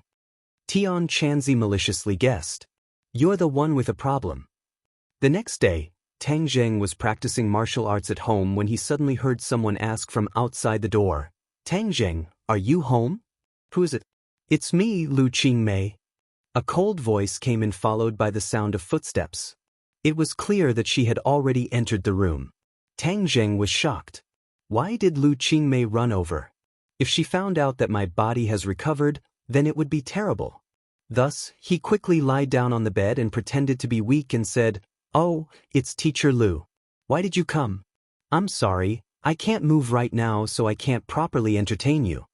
Just as he finished speaking, Lu Qingmei walked into the bedroom and looked down at him with a bag of fruits in her hand.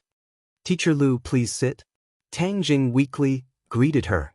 Lu Qingmei looked at him as if she wanted to see through him. After a while, she said, Is your body better? A bit better. After a few more days of rest, I can move. Teacher Lu, I've troubled you to personally come. Tang Zheng said, gratefully. It's nothing. Tomorrow is the monthly exam. I wanted to see if you could participate in it. You promised me that you would get first place in the school. Lu Qingmei said straightforwardly. Tang Zheng had a headache. This woman really didn't forget about this matter. He could only pretend to be regretful and said, Teacher Lu, you've also seen my condition. I really can't go to school. His face cooperated with her to make a regretful expression. Relax, I won't force you. Since you can't participate in the last monthly exam, then wait for the high school exam. At that time, nothing will happen to you, right? No, definitely not. After all, I still have to go to university. That's good. Then I'll wait for you to get first place in the high school exam. Also, when your injuries are better, I have something to discuss with you. What is it? When the time comes, you'll know. So hurry up and recover. I won't disturb your rest. Lu Qingmei put down the fruits and left under Tang Zheng's suspicious gaze. What followed was very calm. Only in the evening did he arrive at the restaurant that he had agreed to meet with the Fang family. It was a very high-class Chinese restaurant and was very majestic. Tang Zheng was led by the waiter to a private room that was already reserved. When he pushed open the door and entered, Fang Chonghua and Shi Mengqin were already there. Shi Mengqin coldly glanced at him and coldly snorted, directly ignoring his existence. Fang Chonghua nodded at him and said, Little Tang, come in and sit. Shishir is still in the car and will only arrive in a while. Tang Zheng sat down and Fang Chonghua handed him the menu. You can order whatever you like. Tang Zheng moved the menu away and said, I'll order when Shishir arrives. That's fine. Since we have time now, let's have a chat. Little Tang, let's get straight to the point. This time you saved Shishir and we are very grateful, so we prepared a gift for you. Fang Chonghua pushed a bank card in front of Tang Zheng. There is 1 million in here. This is not a small amount. Treat it as your reward. But I have a condition. As long as you agree, this 1 million is yours. Fang Chonghua calmly said. Shi Mengqin looked at Tang Zheng, her eyes filled with ridicule and disdain. Tang Zheng acted as if he did not see it and said, I saved Shishir not for money. Little Tang, young people should not speak so firmly. I only have one condition, which is for you to leave Shishir and never bother her again. You and her are not people from the same world.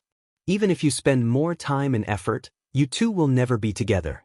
Loyal words are unpleasant to the ear. Perhaps you feel that these words are not pleasant to hear, but this is reality. With this million, you can buy a house and improve your living conditions. Moreover, it will be enough for your university tuition, so you will benefit the most. Tang Zheng stared at Fang Chonghua and said, "You want to use money to bribe me and make me leave Shishir? It's not a bribe. It's a win-win situation." Fang Chonghua was willing to use money to pave the way. He originally wanted to send Fang Shishir out of the country after the high school exams so that the two of them would not have a chance. But now it seemed that the two of them were developing out of control, so he used money to smash Tang Zheng.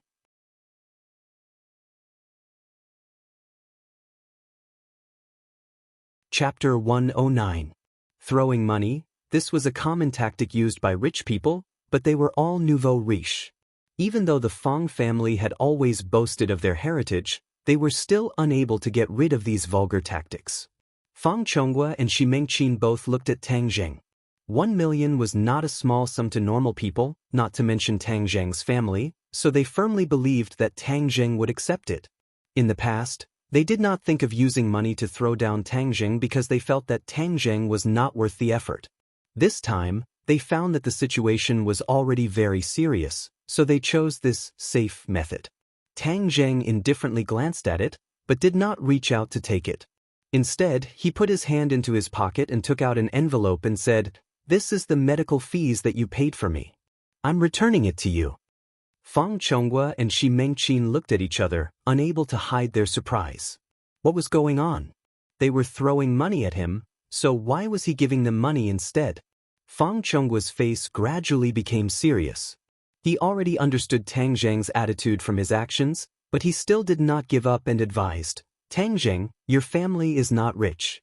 Accepting this 1 million will be good for you, so you don't need to force yourself. Being young and full of vigor is a good thing, but you also need to know your limits. Today, I specially invited you here to let you and Shishir have one last meal and then go your separate ways."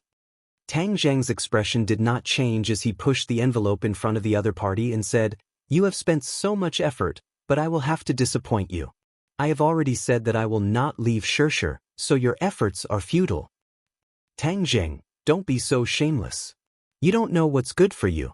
Be careful that we don't give you this 1 million and let you continue to be a pauper." Shi Mengqin finally could not help but slap the table and arrogantly scolded. "You should keep it for yourself. You can buy a few more branded bags. If you want to break us up, you really can't do it."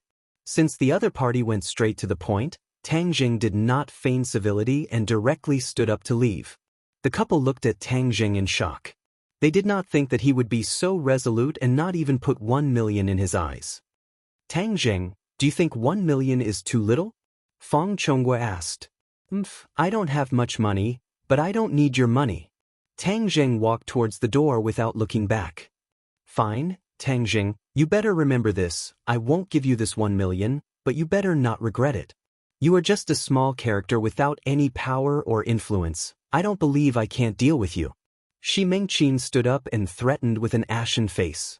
Tang Zheng turned a deaf ear and opened the door, only to find that Fang Shishir had just walked to the door.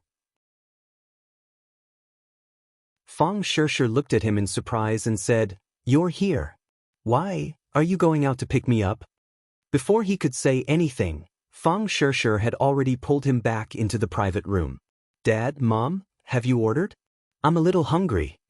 Tang Zheng originally wanted to leave, but Fang Shishir came. He could not leave and was pulled back to his seat. "Okay, I'll immediately order. You sit for a while first." Fang Chonghua calmly said as if nothing had happened. Shi Mengqin's shrewdness was clearly much worse as she coldly snorted and said, "I'm going to the restroom." She glared at Tang Zheng and left the private room. Tang Zheng acted as if he did not see anything as he whispered with Fang Shishir. Fang Shishir inquired about his well-being, asked him how his body was, and also talked about the latest news in school. Her face was brimming with smiles from beginning to end. Fang Chonghua glanced at it and his eyelids jumped as he lightly wrinkled his eyebrows. What is this envelope?" Fang Shishir suddenly asked. "My medical fees." Tang Zheng said, "Medical fees?" Fang Shishir immediately understood what was going on. Her expression changed as she solemnly said, "Tang Zheng, take it back. You were injured because of me, so the medical fees should be paid by our family. Without any explanation, she stuffed the envelope into Tang Zhang's pocket. Right, little Tang, you should take it back. We don't lack this bit of money. Fang Chonghua also said. Tang Zheng once again placed the envelope on the table. I am a person of principle. I am hospitalized myself, so I must pay for it. Tang Zheng, is there a need for the two of us to draw such a clear line? Fang Sheshe rebuked as she glared at him. These words caused Fang Chonghua's heart to tremble as he felt that this matter was becoming more and more thorny. However, it was also urgent that the two of them be separated. Otherwise, this matter would truly be irreversible. The envelope was stuffed back in. Just at this moment, there was a ping sound as the private room's door was suddenly pushed open and a scream rang out. Let go of me, you bunch of trash. You must have eaten the guts of a leopard to dare make a move against me. I will definitely let you all die a horrible death. This voice could not be any more familiar as several people turned their heads to look. They saw Shi Mengqin in a sorry state being grabbed by the hair as she stumbled in. Fang Chonghua immediately stood up as he solemnly looked at the few fierce-looking youths. Let go! Fang Chonghua angrily roared. The few youths completely ignored his roar as they fiercely grabbed Shi Mengqin's hair and asked, Are you guys together? Shi Mengqin felt pain as she cried out, It hurts so much. Hurry and let go of me. Who are you people? Hurry and let go of my wife or I will call the police. Fang Chonghua arrogantly said. Call the police? We are so scared. Then call the police. We will stand here and wait for the police to come so we can have a good talk. The youths were clearly not afraid of the police as they carelessly urged him. Fang Chonghua was shocked as from the other side's clothes and tone, he could tell that they were not high-level people and were probably from the underworld. If it was a normal person, Fang Chonghua would have a way to deal with them. However, these underworld people were vicious and merciless and did not act according to common sense. Fang Chonghua had always despised them, but he would always keep a respectful distance and not dare to provoke them. This time, he actually bumped into the muzzle of a gun. For a moment, he was at a loss as to what to do as he did not know how his wife got into a conflict with this group of people. Let go of my mom. Fang Sheshe was stunned for a moment before she also stood up and angrily glared at them. If you have something to say, then say it properly. Is there a need to make a move? Making a move is against the law. Yo, there's also a little beauty here. The few people's attention was immediately attracted by Fang Sheshe. Is this your mom?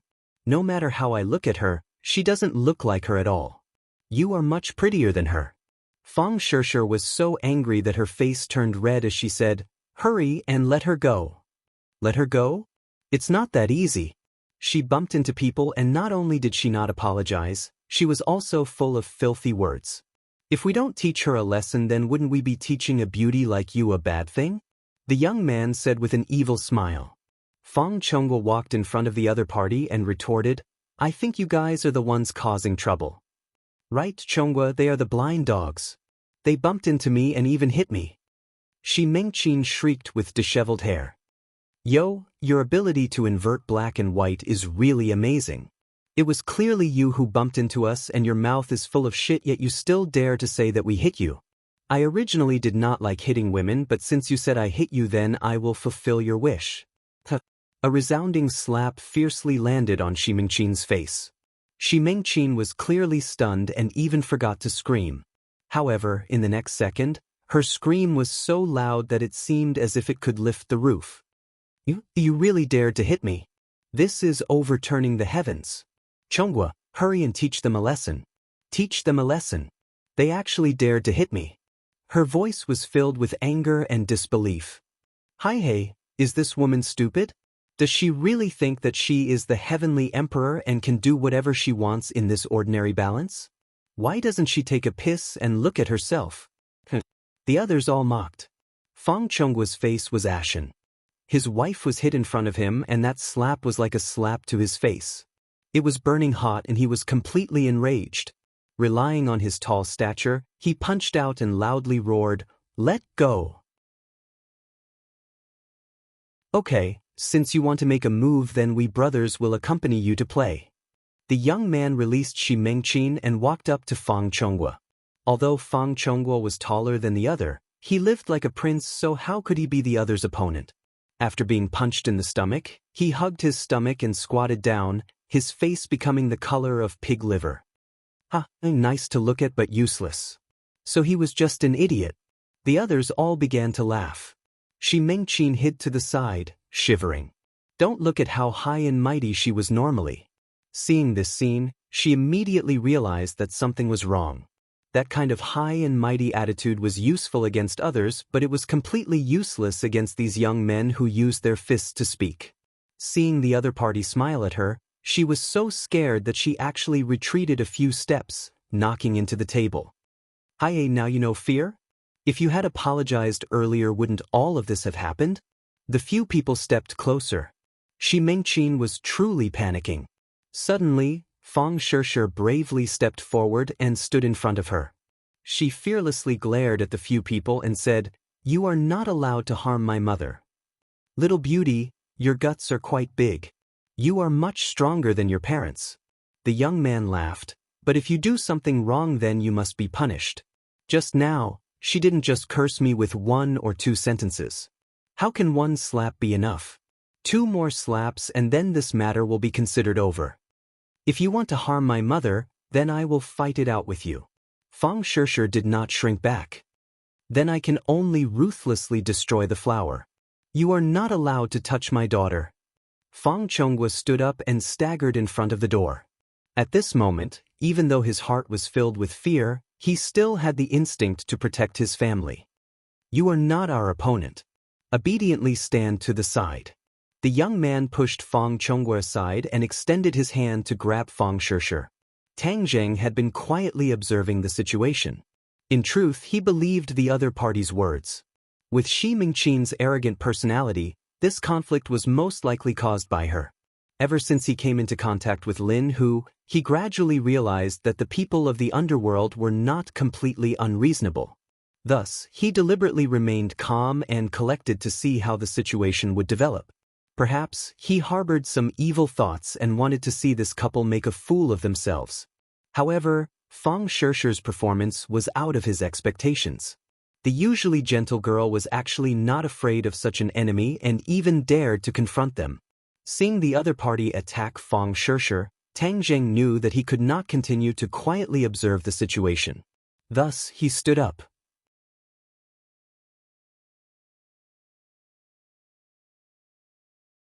Chapter 110. Fang Shishir was actually afraid, but there were some things that had to be done even if one was afraid, such as protecting one's family. Seeing the other's large hand grab at her, she subconsciously wanted to scream but discovered that a hand had reached out from behind her. Her heart trembled. That's right, she had Tang Zheng to protect her, so what was there to be afraid of? Immediately, her heart calmed down, like a person in the middle of a storm who had grabbed onto a life-saving straw. There was no fear, but instead a faint expectation. The young man originally thought that he would be able to catch her, but discovered that his hand was grabbed by another hand. That hand was like a pair of iron pincers, making him unable to move. He looked up and discovered a young face. This face was somewhat familiar, but he did not know where he had seen it before. "Who are you?" Those who mingled in the underworld also had a bit of eyesight. From Tang Zheng's iron pincer-like hand, they could determine that the other party was not like Fang Chonghua, who was only good for looking but useless. "If you want to talk, then talk. Why are you making a move?" Tang Zheng reprimanded. "Who do you think you are?" The other party's face flushed red as he angrily said. Tang Zheng coldly smiled as his hand exerted force, causing the other party to cry out miserably as the veins on his forehead popped out. Upon seeing this, the other youths became restless as they loudly roared, "Let him go!" Greater than equal to Tang Zheng swept his eyes over the other party, but no one dared to make a move. Fang Chonghua looked at Tang Zheng in shock as he never thought that he would have such a move. It seems like his previous investigation was not thorough enough as he actually knew martial arts. Shi Mengqin's eyes lit up as her spirit was instantly restored. She arrogantly shouted, "Tang Zheng, teach them a lesson for me and let them know my strength." Tang Zheng did not move, but he felt Fang Shishir tug on his clothes from behind. He turned his head and smiled at her. Relax, no one can hurt you. Fang Shishir sweetly smiled as she happily nodded her head, feeling especially safe. Women needed a sense of security, and Tang Zheng was undoubtedly someone who could give others a sense of security, especially at this critical moment. Shi Mingqin, seeing that she was ignored, flew into a rage. Tang Zheng, did you hear what I said? Teach this group of trash a lesson for me. Tang Zheng looked at her indifferently and let go of her hand. That person took a few deep breaths and hurriedly took a few steps back and asked in horror, Who are you? Who are you people? Tang Zheng asked. One of the young men stared fixedly at Tang Zheng. Suddenly, a look of disbelief appeared in his eyes. He quickly whispered something in the ear of the young man in the lead. The young man's eyes instantly widened as he asked incredulously, You are young Master Tang? Young Master Tang. The others all revealed looks of horror, as if they had met their nemesis, and they couldn't help but take a few steps back. These two words seemed to have boundless magical power, causing people to tremble in fear. Tang Zheng suspiciously looked at the other party as they actually recognized him. Only Lin Hu knew how to address him, so could it be that he was one of Lin Hu's people? Fang Chonghua and Shi Mingqin looked at each other as they were at a loss. Were these people stupid? They actually called this poor bastard young Master Tang. What a joke! What kind of young master was he? Wasn't he just a trash picker? Since you know who I am, then why haven't you apologized to this young miss? Since the other party was one of Lin Hu's people, Tang Zheng did not plan to pursue the matter. That person was in fear and trepidation as he deeply bowed towards Fang Shishir and bitterly begged, This young miss, I'm sorry. It was all my fault. You are a great person, so please don't lower yourself to my level. I beg you to let me go. Fang Shishir was still in a state of shock as she looked at this person who was originally flaunting his power and was actually apologizing to her. She was a little stunned. Fang Chonghua felt even more incredulous as he had been in the business world for half his life and had never seen such a strange thing. Shi Mingqin was also confused, but her face revealed an arrogant and excited expression as she arrogantly ordered, Ruthlessly teach him a lesson. Fang Shishir directly looked at Tang Zheng, hoping that he would make a decision. Tang Zheng nodded his head and said, After apologizing, you can leave. There is nothing for you to do here. Yes, thank you, young Master Tang. We will first take our leave. The other party called out to his companions and hurriedly retreated, carefully closing the door behind him. The atmosphere in the private room relaxed as Shi Mingqin stared at Tang Zheng with dissatisfaction and said, Why didn't you ruthlessly teach him a lesson? How could it be that simple after apologizing? Tang Zheng inwardly shook his head as Shi Mingqin, this kind of unreasonable mother, was able to raise a well-educated daughter like Fang Shishir. It was a miracle that Fang Shishir did not have that kind of bad temper. If you want to teach them a lesson, then go yourself. Tang Zheng crossed his arms as he looked at Shi Mingqin with ridicule. What kind of tone is that? Daring to speak to me like that? You must be overturning the heavens. Shi Mingqin clamored as she was afraid of those people but was not afraid of Tang Zheng. Fortunately, Fang Chonghua was smart and stopped his wife as he nervously said, Little Tang, let's quickly leave this place. They just mistook you for someone else, and when they find out the truth, they will definitely come back. At that time, we will be in trouble. It was clear that Fang Chonghua did not believe that Tang Zheng was the young Master Tang and thought that they had mistaken him for someone else. Tang Zheng smiled but did not refute.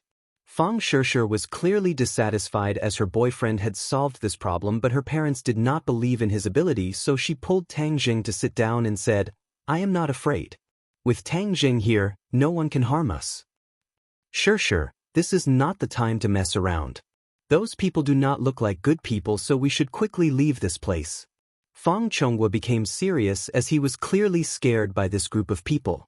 Fang Shishir pouted and said, It was clearly a family eating happily, but it ended up like this. How boring. Shishir, if you want to eat then order. It's okay. Tang Zheng passed the menu to her without a trace of fear, causing Fang Chonghua to frown and said, Tang Zheng, this is not the time to be brave. If you want to eat then go to another restaurant. Shi Mingqin agreed. Sure, let's go. If he wants to eat, then let him eat alone. If he wants to die, then don't drag us down with him." After saying this, she pulled Fang Shishir and was about to leave. "Mom, what are you doing?" Fang Shishir unhappily broke free from her mother's hand.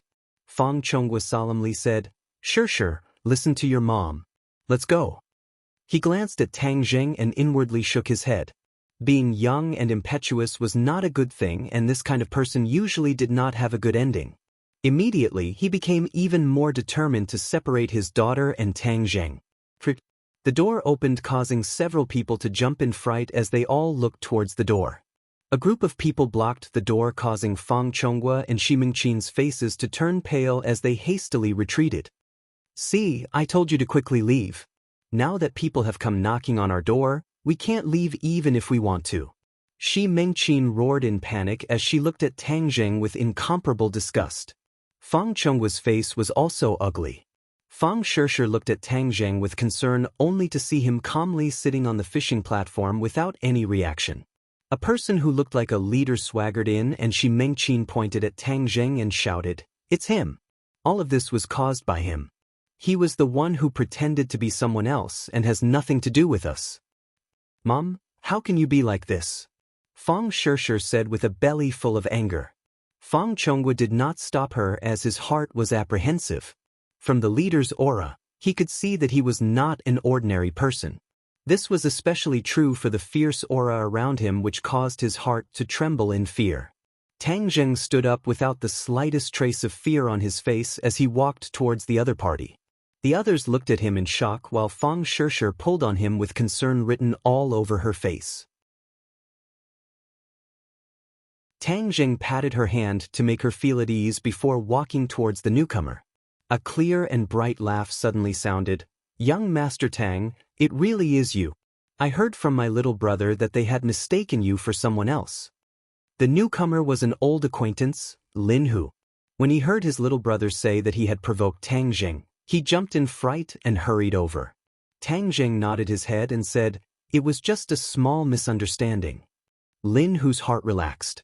Since Tang Zheng said that it was a small misunderstanding, then this matter was not that serious. Of course, he could not appear relaxed as he turned his head to look at his little brother and fiercely said, "Scram out here." The young man from before stood up in fear and with a putong sound, knelt down in front of Tang Zheng.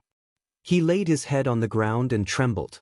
The others all looked at Tang Zheng with the same expression. All in all, it was fear. Fang Chonghua and Shi Mingqin were dumbstruck. If they thought that the other party had mistaken him for someone else, but now that the boss had arrived, how could the boss have mistaken him for someone else? The answer was obviously no. But this did not make sense. The poor bastard in their eyes was actually revered by this group of people. They felt that their worldview was about to collapse. Shi Mingqin licked her lips and looked at her husband. She did not know what to say. Fang Chonghua's mouth was dry and his throat moved. In the end, he did not say anything. On the contrary, Fang Shishir's face was filled with excitement as her large eyes glowed. Tang Zheng's image in her heart instantly became even greater. "This is Boss Fan's head, Saber's eye. He is currently working for me. This time, I specially invited all my little brothers to eat together to consolidate their hearts. I never thought that he would actually provoke you." Lin Hu said with a complicated feeling. After he took over Boss Fan's territory, the majority of Boss Fan's little brothers had pledged allegiance to him. This time, he specially invited his little brothers to eat together in order to win their hearts and make them sincerely pledge allegiance to him. He never thought that Saber's eye would actually provoke Tang Zheng, causing him to not know what to do. Saber's eye and the others had all participated in the forest battle. However, Tang Zheng came quickly and left quickly. Although he left a deep impression on others, not many people remembered his appearance. There was a clever person who remembered him, which was why he spoke out to remind Saber's eye. "Young Master Tang." This name was too resounding among this group of people. That battle was won by Tang Zheng, and Boss Fan was even crippled by Tang Zheng. How could they provoke such a fierce person? Moreover, the new boss and Tang Zheng's relationship was not shallow. To provoke the boss's friend right after pledging allegiance to the new boss was simply seeking death. "Young Master Tang, I beg you to let me go. I will never dare to do this again. In the future, I will be your cow or horse to repay you." Saber Zai's heart was like dead ashes as he begged in fear.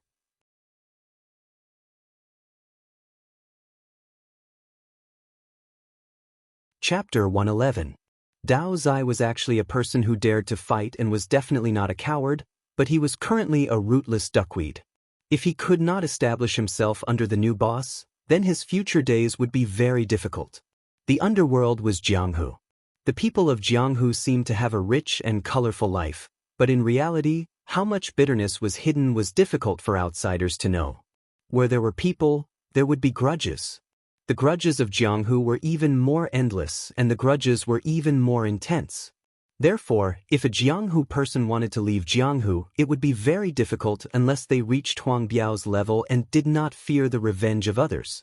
Otherwise, even if it was Lin Hu, he would not dare to leave Jianghu. Leaving meant that he would lose his power and his enemies would come knocking on his door. Without the care of his fellow soldiers, it was possible that one day he would end up as a corpse on the streets. Dao Zai understood this point, which was why his heart was like dead ashes. Lin Hu looked at Tang Jing but did not say anything. If Tang Jing really punished Dao Zai, then he would have nothing to say. In his heart, Tang Jing's position surpassed anyone else. Everyone's eyes all focused on Tang Jing's body as he was the focus of the crowd. The private room was completely silent as even Shi Mengqin stopped her clamoring, leaving only the sound of slightly hurried breathing. Tang Jing and Lin Hu looked at each other. He naturally understood Dao Zai's meaning to Lin Hu. Moreover, Dao Zai did not make too big of a mistake, so he bent down and supported Dao Zai's arm. Dao Zai's entire body trembled, showing the great fear in his heart. "Stand up. You are Huzi's brother, so of course you are my brother. Brothers of the same family, this is also called no discord, no concord." Tang Jing calmly said. In Dao Zai's ears, this voice was like the sound of nature. No voice in the world was more pleasant than this voice. He was especially excited as he timidly looked at Tang Jing. Discovering that the other was not lying, he hurriedly said, "Young Master Tang is magnanimous. In the future, Dao Zai will do anything for you without hesitation." That sonorous and powerful tone was not the least bit fake. Tang Jing smiled and patted his shoulder, saying, "Properly follow Huzi and your days will only get better and better." "Yes, young Master Tang." Dao Zi nodded respectfully. Lin Hu smiled. After such a ruckus, he unexpectedly did not make Dao Zi and the others bitterly disappointed. Instead, he was able to rope them in. He felt that Tang Jing was simply his lucky star, so he laughed heartily and said, "Young Master Tang's breadth of mind is truly admirable. Everyone else, leave. Don't disturb young Master Tang's mood of eating." The younger brothers filed out and closed the door. Lin Hu pulled Tang Jing and said, "Are these young Master Tang's friends?" "Let me introduce myself first. My name is Lin Hu. I'm a rough man and I'm trying to make a living in ordinary balance." Fang Chonghua quickly changed his expression and shook hands with Lin Hu, saying, "This humble one is Fang Chonghua. Director Fang, nice to meet you." Lin Hu said warmly. Shi Mengqin wanted to say something but hesitated. Fang Chonghua's eyes were sharp and his hands were quick as he hurriedly stopped his wife, afraid that she would say something that would offend the other party. Fang Chonghua had never heard of Lin Hu's name, but it was clear that the other party was not an ordinary person. It was best not to provoke him. What he was most puzzled about was the relationship between Tang Jing and Lin Hu. It seemed that Lin Hu was very respectful towards him. But this did not make sense. Could it be that Tang Jing was the son of some big-shot family and deliberately maintained a low profile? But what kind of big-shot family would pick up trash and live in a broken house? He had a stomach full of questions and was prepared to go home and properly ask his daughter about Tang Jing's background. Fang Shishir was very happy as Tang Jing had resolved this crisis, making her feel that she had face in front of her parents. In the future, there would be less resistance, so she pulled Tang Jing and happily ordered the dishes. Fang Chonghua and Shi Mengqin became supporting characters and did not say a word. Lin Hu would occasionally whisper a few words to Tang Jing before raising his head to look at the Fang couple. his expression clearly changed. The two were shocked as they did not know what Tang Jing said. They were deeply afraid that he would say bad things about them, but they did not dare to directly ask. Don't look at how Lin, who was respectful in front of Tang Zheng and did not put on any airs. That was because Tang Zheng was strong enough to make Lin Hu accept him wholeheartedly. In front of others, Lin Hu's aura was not weak. After all, he had been in Jianghu for tens of years and his domineering aura could not be concealed. Every time Lin Hu glanced at them, the two's hearts would suddenly jump. However, Lin Hu's attitude towards Fang Shishir was clearly much better as he was not stingy with his praises, causing her to beam with joy. In reality, Tang Jing did not say bad things about the Fang couple and was only speaking the truth. Moreover, Lin Hu was not an idiot. He could see that the two were clearly dissatisfied with Tang Jing and could not help but snort disdainfully. He had seen many of these so-called successful people who thought that they could fly to the sky with just a little bit of money. In his eyes, they were not worth mentioning. As they spoke, a table full of dishes was served. Lin Hu poured a cup of wine and said, "Young Master Tang, let me toast you. I'll drink it, you can drink as much as you want." The culture of the wine table was broad and profound. Just this simple sentence contained too many profound meanings. Fang Chonghua naturally understood the profound meaning behind it, and that was that Lin Hu had lowered his status to a very low level. Tang Zheng also drank it in one gulp. Lin Hu gave him face so he naturally would return it. "Director Fang, let's drink." Lin Hu also said. His attitude towards Fang Chonghua was clearly much more casual. Shi Mengqin was about to flare up but was stopped by her husband. "Mr. Lin, let me toast you." Fang Chonghua smiled and drank first. Lin Hu also raised his head and drank, saying, "Young Master Tang, I still have guests to take care of so I'll go first. You guys take your time eating." Tang Jing nodded his head. Dong dong. Just at this moment, a knock sounded out and the door was pushed open. A woman walked in. This woman was around 30 years old and had a strong aura. She was dressed in martial attire and exuded a heroic spirit. Although she could not be considered beautiful, she was very pleasing to the eye. "Brother Hu, you ran over here and left me to drink alone. That's not good enough." She leisurely walked over and said in a coquettish yet angry tone. Lin Hu stood up and laughed. "Fire Phoenix, look, aren't I just about to go over?" Tang Jing thoughtfully looked at the person who came in. So she was actually Fire Phoenix. It seems like Lin Hu has already begun to carry out his plan to rope her in. Fire Phoenix's almond eyes swept over the several people. Her gaze paused on Fang Shishir's face as she said in her heart, "What a beautiful girl." However, she directly ignored Tang Jing. This was because Tang Jing was indeed very ordinary. He did not have the tyrannical aura of a tiger and was just like an ordinary high school student. Moreover, there was a bit of shyness between his eyebrows, giving off the feeling of a neighbor's big boy. "Brother Hu, why don't you introduce your friend to me? Are you afraid that I will steal your business?" Fire Phoenix said with a smile. "Fire Phoenix, my small business is not worthy of your attention." Lin Hu paused for a moment and solemnly introduced, "This is young Master Tang." Fire Phoenix's gaze finally fell on Tang Zheng's body. Her eyes flashed with a trace of astonishment, but she immediately smiled like a flower and said, "Young Master Tang, nice to meet you." From Lin Hu's tone, she could hear the respect he had for Tang Zheng. Moreover, he was the first to introduce Tang Zheng. This meant that the other party's identity was not ordinary. To be worthy of the title of young Master Tang, he was definitely not an ordinary person. Her mind quickly flashed past ordinary balance and other large families. However, none of them had the surname Tang. This made her unable to see through Tang Zheng's background. "Fire Phoenix, your reputation is not as good as meeting you in person. Nice to meet you." Tang Zheng nodded. Fire Phoenix smiled. "Oh, young Master Tang, you have actually heard of my name. It is my honor." Her gaze turned and looked at the other people. "What about these people?" Lin Hu had not yet introduced when Fang Chonghua took the initiative to stand up and excitedly said, "Chief Fire, I am Ding Tai Real Estate's Fang Chonghua. I am currently discussing with your company about cooperation." Fang Chonghua was really excited. He had never met Fire Phoenix before, but her name was like thunder to his ears. This was because her name in the real estate industry was too resounding.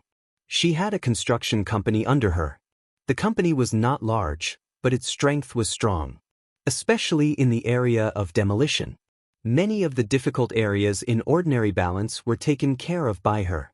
Nowadays, there were two most difficult areas in the real estate industry. One of them was the land, and the other was the demolition. Many places in the country were boiling with resentment because of the demolition. Group incidents occurred frequently and many officials were implicated because of this. And Fire Phoenix's demolition company was one of the oddities in ordinary balance. They could quickly take care of those nail-biters. Moreover, they would not let them complain or ask for help. Many of the ordinary balance's real estate companies would ask her for help. Thus, her position was very special. Fang Chonghua was jealous of the real estate boom.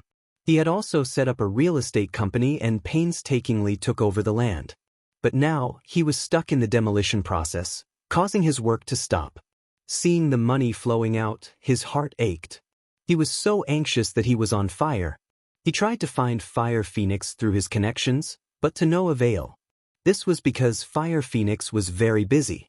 Or it could be said that she had a lot of big clients.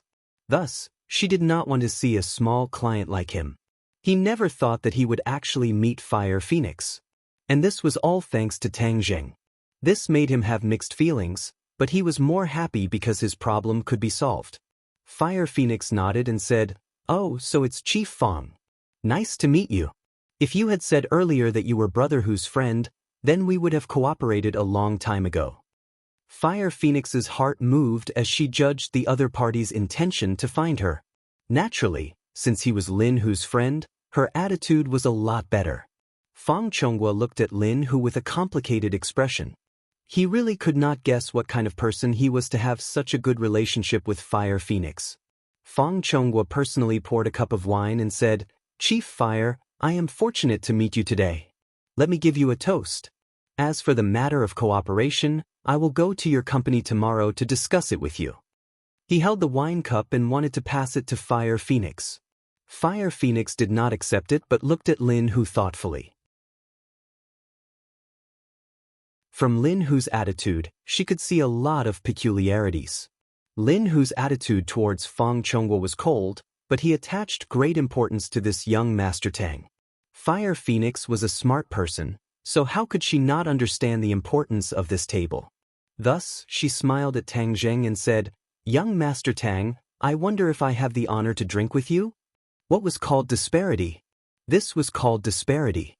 Fang Chonghua took the initiative to propose a toast, but Fire Phoenix ignored him. However, she took the initiative to drink with Tang Zheng and even said that it was her honor. The difference was like heaven and earth.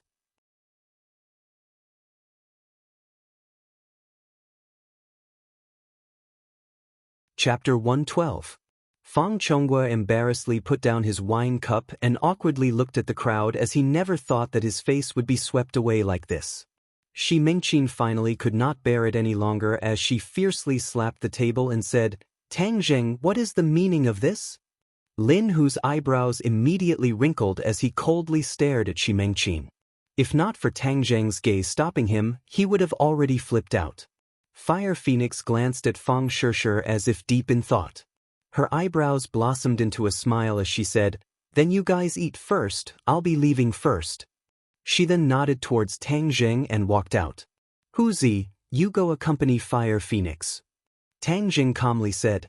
Lin Hu stared at Shi Mengqin and said, "Young Master Tang, then I'll be leaving first. Call me if you have any orders." The two left and the atmosphere in the private room became stifling. Shi Mengqin arrogantly looked at Tang Zheng and said, "Are you relying on your gang of scoundrels to intimidate others?" Tang Zheng's expression did not change as he lightly said, "I didn't do anything. Why would you say such a thing?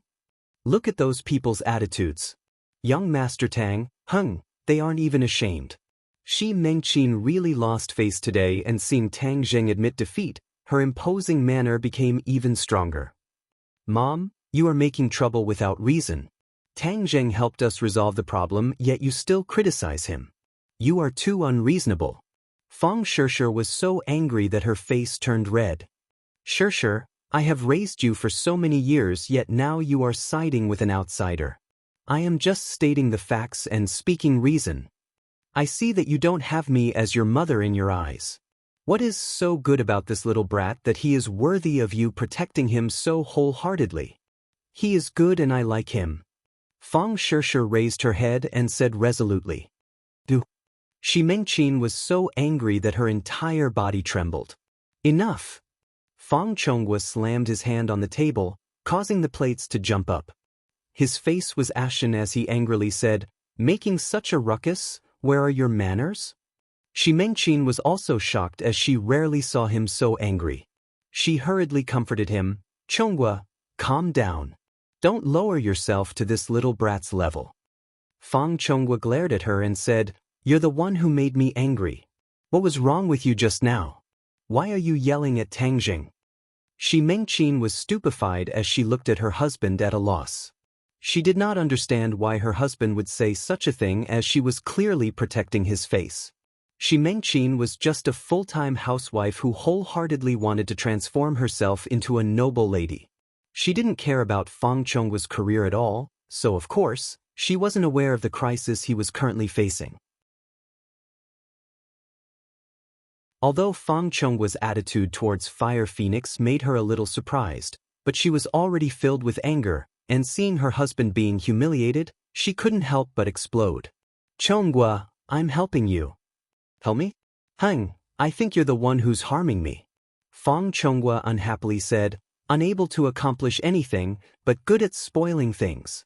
He originally thought that with his relationship with Tang Zheng, he would be able to form a relationship with Fire Phoenix, but this was completely destroyed by Shi Mengqin. Fang Chonghua looked at Tang Zheng, not knowing what to say. He had just treated Tang Zheng, so how could he speak up for him? Go home, don't make a fool of yourself outside.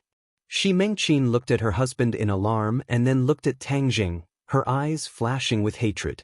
Tang Zheng acted as if he didn't see it. Seeing Fang Shishir's dejected expression, he advised, Shishir, go home and rest first. Tomorrow is the monthly exam, so do your best. Fang Shishir hesitantly nodded her head. The few of them went to the counter and prepared to pay the bill, but they were told that the bill had already been paid by a Mr. Lin. Fang Chonghua's expression was complicated as he looked at Tang Zheng, and the family disappeared into the night. Tang Zheng shook his head, as tonight's series of unforeseen events were out of his expectations. He didn't know what the other party would think of him, but this wasn't his main concern. In any case, he didn't have a good impression of them. Young Master Tang. Someone called out from behind him. Huazi, is something the matter? Brother who invites you over. Huazi respectfully invited. Tang Zheng nodded his head, indicating for him to lead the way. The two of them arrived at a private room, where Lin Hu and Fire Phoenix were sitting. Young Master Tang, I'm sorry for disturbing your meal. Fire Phoenix said apologetically. Tang Zheng sat down, shook his head and said, This has nothing to do with you. They have long been dissatisfied with me. Young Master Tang is such an outstanding youth. If they aren't satisfied, then they really don't have good eyesight. Fire Phoenix stared at Tang Zheng. Just now she had already asked Lin Hu about Tang Zheng's identity, but Lin Hu kept it a secret, which made her even more curious. You flatter me. I'm just a high school student, not some outstanding youth. Tang Zheng spoke the truth. He never bragged about his identity. High school student? Fire Phoenix's eyes widened in astonishment. She coquettishly glared at Lin Hu and said, Brother who didn't reveal your situation at all. You really want to hide an outstanding youth like young Master Tang from me? You're too mean. Lin Hu hurriedly explained, Fire Phoenix, you can't blame me for this. Young Master Tang's matters are best left to him. I don't dare to speak carelessly.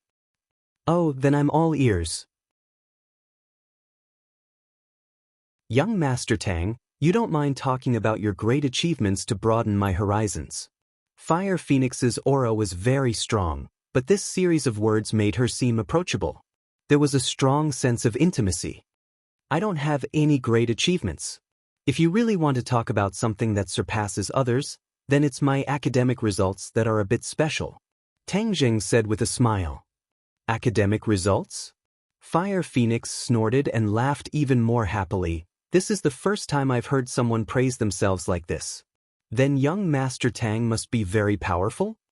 Tang Jing shook his head and said with a deadpan expression, right now I'm the last in the school. Last. Fire Phoenix's laughter came to an abrupt stop. She was dumbstruck. Young Master Tang is really humorous.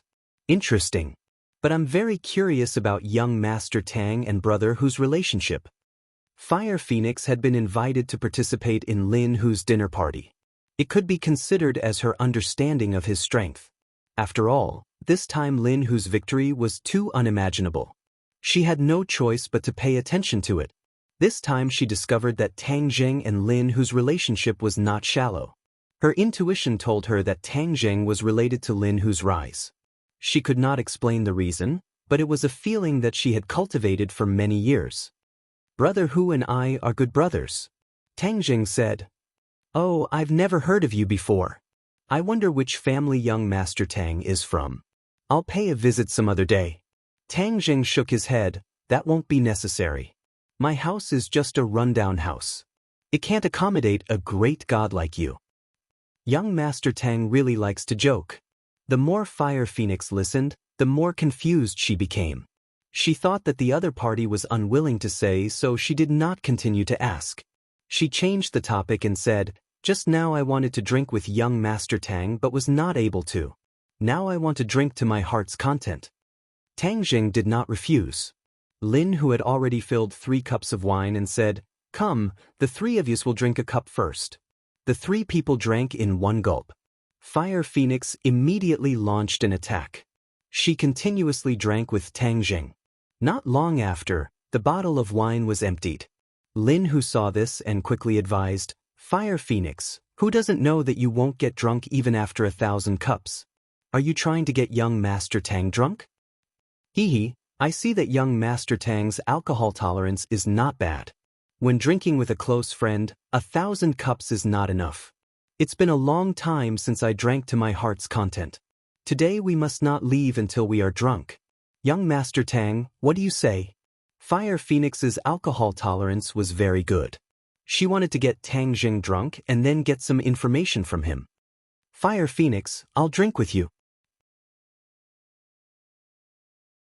Lin Hu pulled up his sleeves and boldly said, Brother Hu, I have drunk with you many times before. This time I don't want to drink with you. This time I want to drink with a handsome guy like young Master Tang.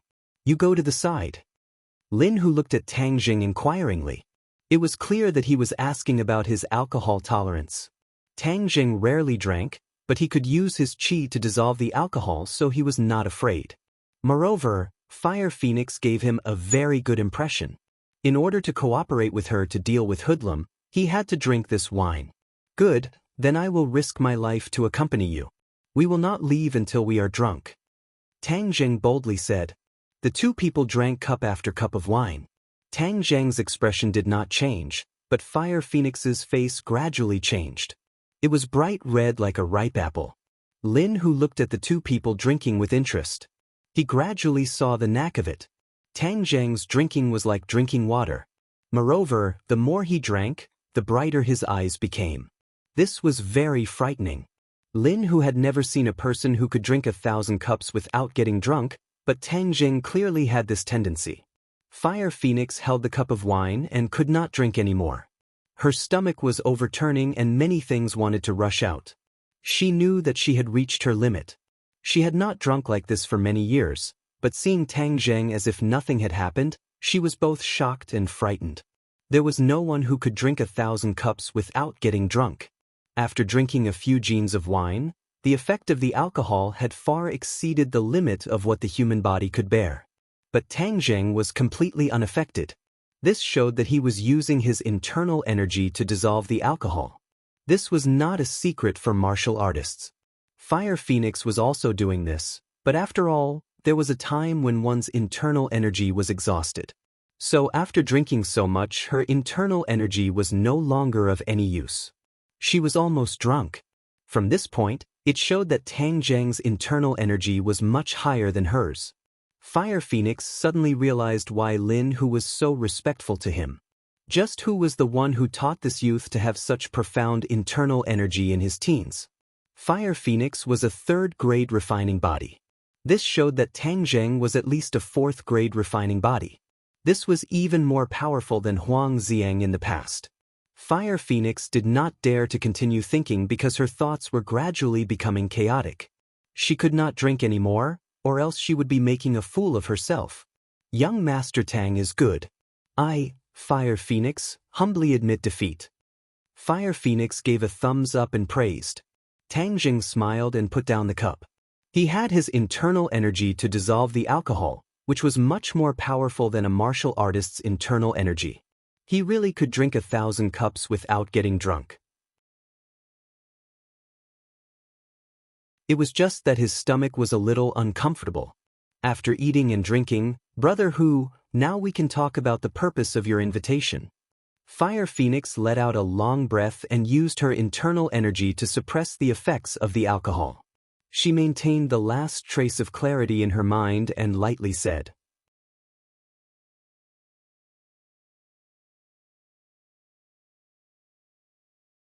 Chapter 113. Fire Phoenix said this in front of Tang Jing because she wanted to test the relationship between Tang Zheng and Lin Hu.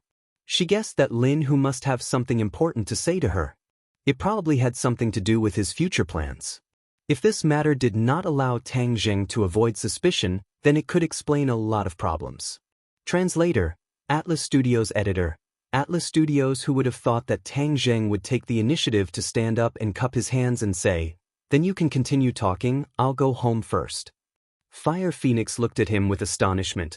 Young Master Tang won't stay for a while longer? It's already late, I want to go home. Tang Zheng tactfully declined. Young Master Tang, I'll send you off. Lin Hu stood up and walked out with Tang Zheng. At the entrance of the restaurant, Lin Hu suspiciously asked, Young Master Tang, you don't seem to want her to know about our relationship? Tang Zheng nodded. I'm currently a student, so it's not good for me to have too much contact with her.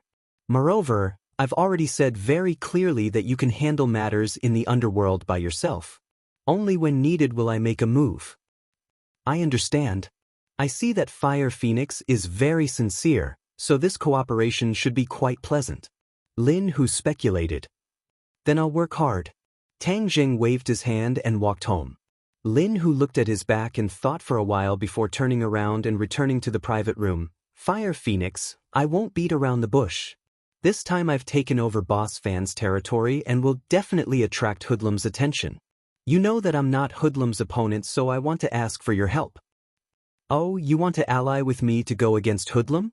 Fire Phoenix raised her almond-shaped eyes with a smile that was not a smile. Behind Hoodlum is Master Huang, aren't you afraid? Fire Phoenix asked. Afraid? Why wouldn't I be? What's the use of being afraid? Do you think Huang Si will just watch as I grow stronger and do nothing? Since he will deal with me sooner or later, I might as well prepare a countermeasure. Lin Hu revealed a fierce expression as he resolutely said, You actually dare to call Grandpa Huang by his nickname? You've changed a lot recently, I almost couldn't recognize you. Fire Phoenix said with a hint of ridicule. In the past, Lin Hu was content with his own territory and did not have much fighting spirit. Now that he dared to go against Huang Si, Fire Phoenix had a whole new level of respect for him. It's impossible for a person to remain unchanged. Otherwise, he would be eliminated by the times. You've even become a philosopher, saying such philosophical words. Lin Hu ignored her teasing and continued, I know that this matter is risky, but risk and opportunity coexist. As long as we take down Hoodlum, we can split his territory equally. Hee, you make it sound so simple. Do you think Grandpa Huang is so easy to deal with? Where are you going to find an expert who can contend with him? This was one of the problems in the ordinary balance underworld. Everyone wanted to be big and strong, but they could not avoid Huang Si. Although he had already retreated behind the scenes, as long as his benefits were harmed, he would definitely deal a heavy blow. You don't need to worry about this problem. Naturally, there will be someone who will step forward. Lin Hu was full of confidence. Since Tang Jing dared to challenge the Huang clan and even made Huang Xiang suffer a loss, this showed that the power behind him was not to be underestimated. Fire Phoenix's smile disappeared as she solemnly looked at Lin Hu as if she did not recognize him. Who will step forward? This is a secret for now. Since it's a secret, then there's nothing to talk about. Don't worry, I won't tell Grandpa Huang, but your matter has nothing to do with me. When the time comes, just don't bite me. Fire Phoenix directly walked towards the door. Lin Hu's expression slightly changed as he said, Fire Phoenix, don't tell me you don't want to take revenge for your husband? Fire Phoenix suddenly stopped and turned around to stare at him. Her eyebrows were filled with killing intent. Lin Hu, what do you mean? I don't believe that you have never suspected your husband's death. At that time he was like the sun in the sky and could even threaten Huang Si. Could it be that his death was really that simple? Lin Hu did not care about her anger as he spoke to himself. Fire Phoenix's expression fluctuated, but she did not say a word. Lin Hu's heart moved as he knew that he had guessed correctly. She was definitely still suspicious of Huang Si, but she did not have any evidence. He decided to add fuel to the fire and said, After your husband died, Huang Si quickly grew stronger, which is why he is where he is today. That is why he is the one who benefited the most. This is something that anyone with eyes can see. If you want revenge, then this time we will topple Hoodlum and cut off one of Huang Si's hands. In the future we will get rid of Huang Si and truly take revenge for your husband. You want to convince me with this? That's too simple. Wait until you are willing to tell me your trump card, then come find me. Fire Phoenix slammed the door and left. Lin Hu's expression fluctuated as he did not think that he would not be able to convince her. It seems that she was even more cautious than he thought. His trump card was Tang Jing, but Tang Jing did not want to reveal his identity. This made him very helpless as he fell into a deadlock. In the following 2 days, Tang Jing continued to cultivate at home in order to avoid the monthly exam. His qi had increased by quite a bit. What he needed the most now was to refine the spirit pill, but there was still no news from Yi Xuanji. However, he was not worried because Yi Xuanji would definitely take the bait. As expected, Yi Tianlei personally drove the car to bring him to the Ye family. The way Yi Tianlei looked at Tang Jing was different from before. It was as if he was lamenting that he had misjudged him before. Tang Jing was far more powerful than he had imagined. It was also as if he was rejoicing that Tang Jing had finally given him the conditions and prevented this matter from developing in the worst direction. Of course, Yi Tianlei was also very clear that this matter was related to his wife and daughter. After all, this transaction also involved Yi Dingdong's benefits. Tang Jing, thank you. Suddenly Yi Tianlei said in a serious tone. Tang Jing looked at him and said, This is a transaction. It's very fair, there is no need to thank me. Yi Tianlei shook his head, I'm not talking about this. It's because you let Dingdang get rid of her shackles. Of course it was the shackles of the marriage contract. Yi Tianlei clearly remembered how angry Yi Xuanji was when he found out about Tang Jing's conditions. He did not care about the 300-year-old ginseng, but because his family was involved and used this condition to threaten him. He had always had absolute control over his family, but the ordinary balance Ye family was not under his control for a long time and had already undergone subtle changes. He could no longer control this Ye family. But he had nowhere to vent his anger, so he could only swallow it. It's nothing. Moreover, this will make him very angry. I just don't want to see him happy. Tang Jing said somewhat gloatingly. Yi Tianlei shook his head and smiled bitterly. This kid had a worse temper than he did in the past. He did not dare to treat the old man like this. In fact, although the old man's methods were indeed inappropriate, it was also for the benefit of the Ye family. Yi Tianlei explained. He did not want the conflict between the two sides to intensify. Tang Jing waved his hand, indicating that he should stop talking. For me, the happiness of my family is more important than the illusory benefits of the family. I only know that he did not fulfill his responsibility as a grandfather, and that alone is enough. Yi Tianlei did not explain anymore. They were silent all the way to the Ye family manor. Yi Xuanji and the King of Medicine sat in the hall and whispered to each other. In front of them was a huge box. Yi Xuanji raised his head and glanced at Tang Jing, then looked straight ahead. He did not look at him anymore, as if he did not want to see him. Of course, he did not want to see Tang Jing. Although he had achieved his goal in the ordinary balance trip, he almost died of anger. It left a strong impression on him. Yi Dingdang walked down from the second floor. She smiled and winked at Tang Jing. "You're here." Today was the monthly break after the monthly exam, so she did not go to school. Tang Jing nodded. Before he could say anything, Yi Xuanji pushed the box in front of him and said, 300-year-old ginseng. Tang Jing walked over and opened it. A ginseng that looked like a miniature version of a human was lying there quietly. Even its facial features had the appearance of a human. "Is this 300-year-old ginseng?" Tang Jing asked Tian Chanzi. He could not tell, but Tian Chanzi could. "Yes, this has already taken shape. In fact, it already has a bit of spirituality. If it cultivates for a few hundred years, it will be able to transform into a human." Could it be that ginseng can really become a spirit? Tang Jing was very surprised. Tian Chanzi said with disdain, "Of course, many things in the world can become spirits. Ginseng contains the spirituality of the world, so it is easier for it to become a spirit. However, ginseng does not have much self-protection ability. After becoming a spirit, it is easy to be caught and used as a material for others to refine pills." "That's quite pitiful." Tang Jing sighed. "What's so pitiful about it? Treasures of heaven and earth, this is their fate." Tang Jing closed the box and took out the bottle from his pocket and placed it on the table. Yi Xuanji's eyes were immediately attracted to the bottle. He firmly grasped it in his hand and let out a sigh of relief. He looked up at Tang Jing and expressionlessly said, "Why don't you check this ginseng? What if it is not 300-year-old? "I have already checked it. To be exact, it is 310-year. Tang Jing lightly said. Yi Xuanji revealed a suspicious expression.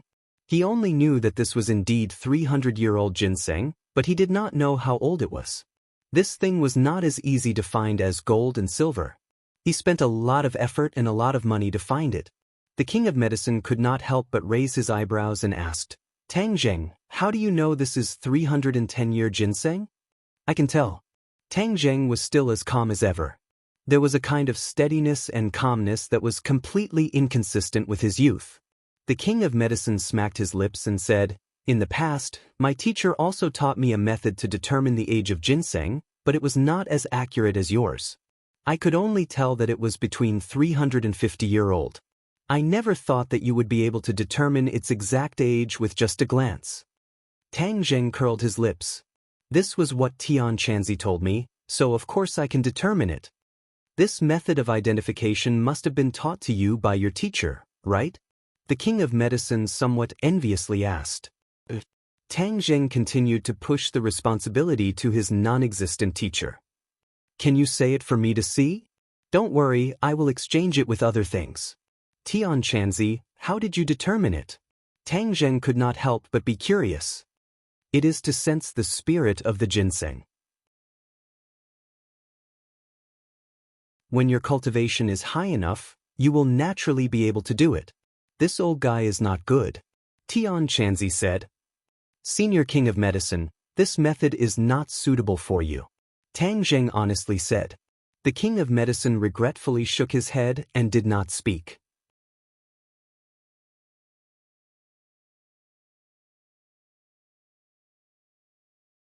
Chapter 114. Yi Xuanji didn't care about how to identify the age of the ginseng and went straight to the point. "Tang Jing, how do I use this life-continuing pill?" "Just take it orally." Seeing his impatient appearance, Tang Jing said. "Is there anything else I need to take note of?" The king of medicine heard this, and his attention was drawn over. "There's no use, maybe you'll sleep for a while." Tang Jing said. "Maybe?" The king of medicine and Yi Xuanji said at the same time, extremely surprised. How come he still didn't know the specifics? "Right, there's no side effects anyways, just take it, why ask so many questions?" Tang Jing was impatient. His attention was all on the ginseng and he couldn't wait to take it back and start refining it. Medicine can't be taken carelessly.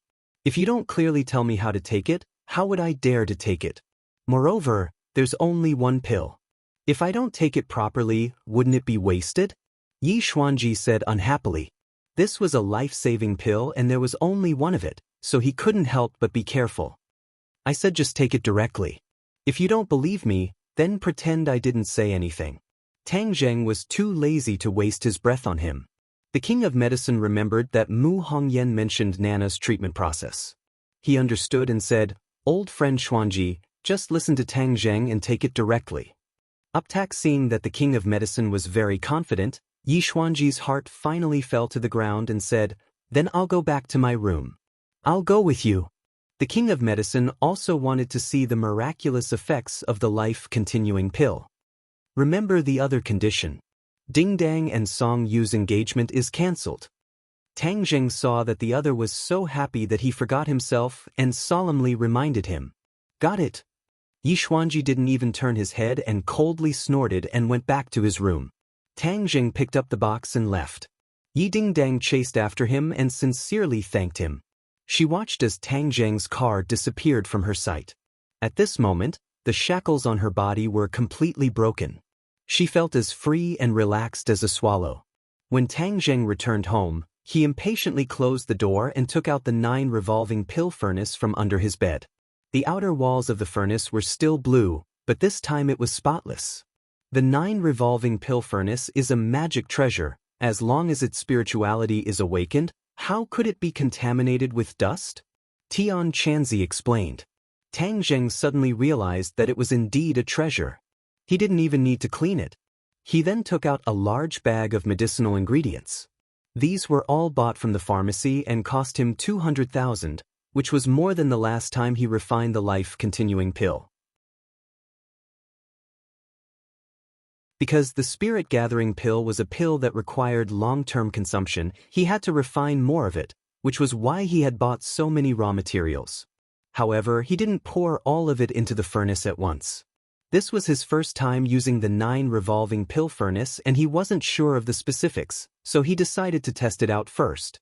He revolved his internal energy, and a light purple flame jumped from his fingertips.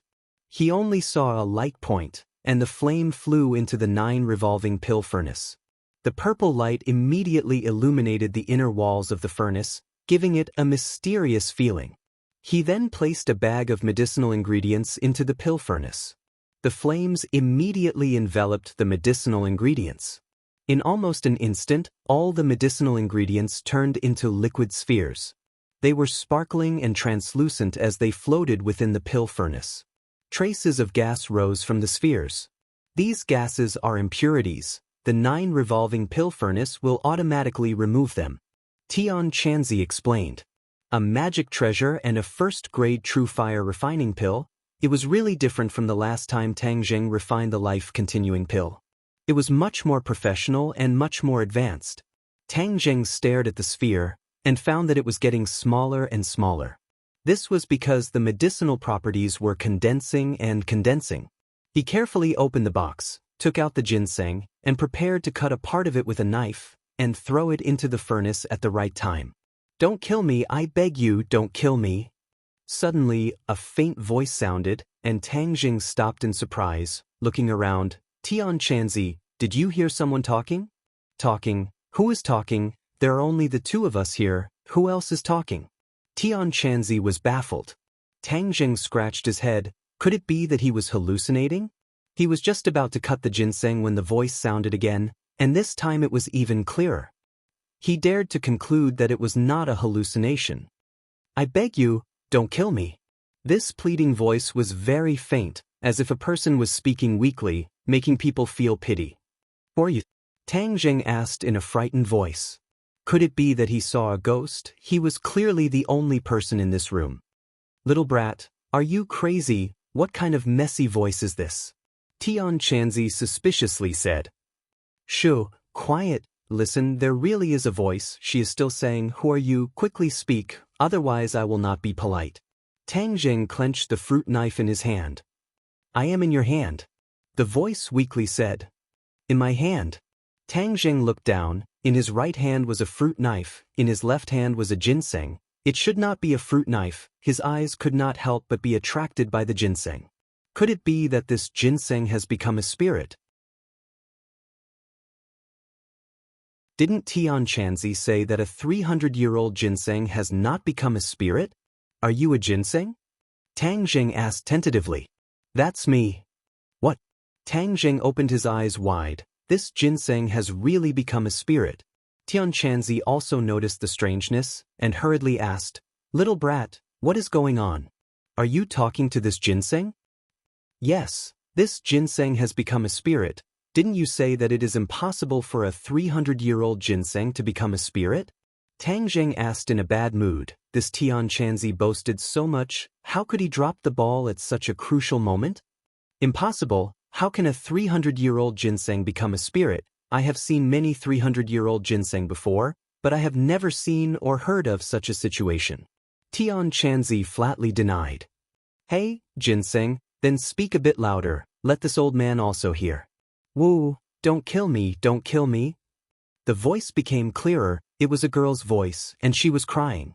Ginseng even knows how to cry. Tang Jing felt that if he told others about it, they would think he was crazy, but now it was really crying, and crying very sadly. It gave people a kind of heart-wrenching feeling. Did you hear it? Tang Jing asked. I heard it.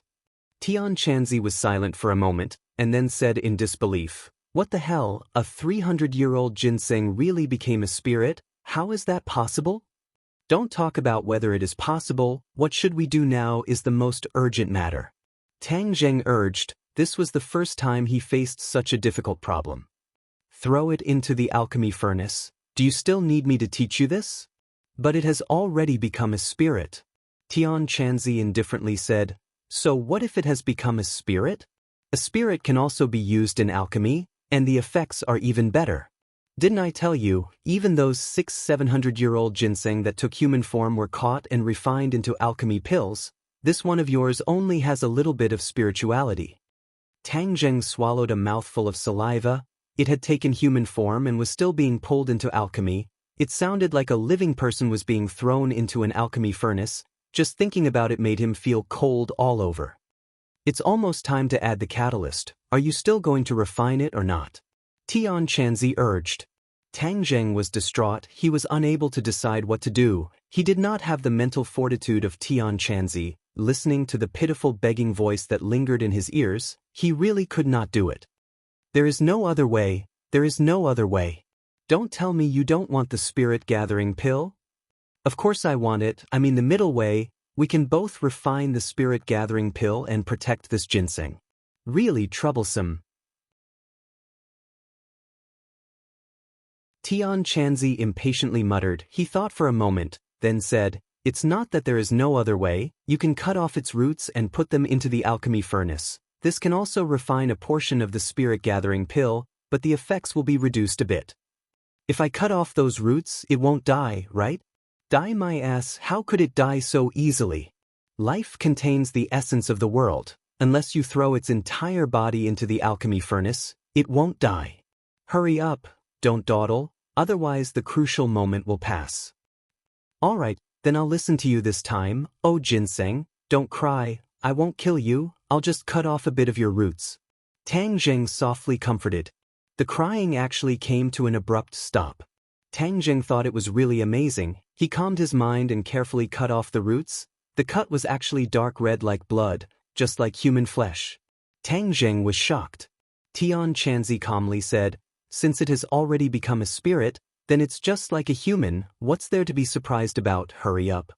Tang Jing calmed his mind, quickly cut off the roots, and threw them into the 9 revolving alchemy furnace. The flames immediately wrapped around the roots, turning them into a liquid golden color. This golden color immediately drilled into the sphere, causing it to shrink once again. The flames suddenly increased, as if they were about to soar into the air, illuminating the inside of the alchemy furnace, causing it to emit a blue light. The 9 revolving alchemy furnace let out a cry, causing the birds and beasts on the outside to move as if they were alive, causing Tang Jing to be dumbstruck. The 9 revolving alchemy furnace moved, rapidly rotating. Before long, only a blue shadow could be seen. All right, let's wait for the 9 revolving alchemy furnace to refine by itself. Then we'll see the results in 2 hours. Tian Chanzi said. There shouldn't be any problems. This was the first time Tang Zheng had used a treasure, so he couldn't help but feel a little nervous. Relax, the 9 revolving alchemy furnace is many times better than the broken furnace you used last time. Since it was successful last time, then there shouldn't be any problems this time. Tian Chanzi said confidently. Tang Zheng then turned his attention to the ginseng, discovering that the red color at the end where he cut off the roots had disappeared, becoming the same color as the rest of the ginseng. Why did it change? It has already become a spirit, so the wounds will naturally heal. What's so surprising about this? Tang Zheng said that so it was like this, but he didn't know what to do with this spirit ginseng. This time, he had cut off most of its roots, but could it be that he would cut off other parts the next time he refined pills?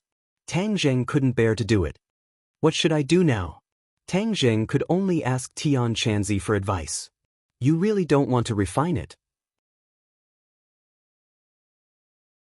Tang Zheng seriously pondered for a moment, then shook his head. I don't want to, but it would be best if I could refine pills while also preserving its life. You really are overflowing with love? Then let me think of a way to get the best of both worlds.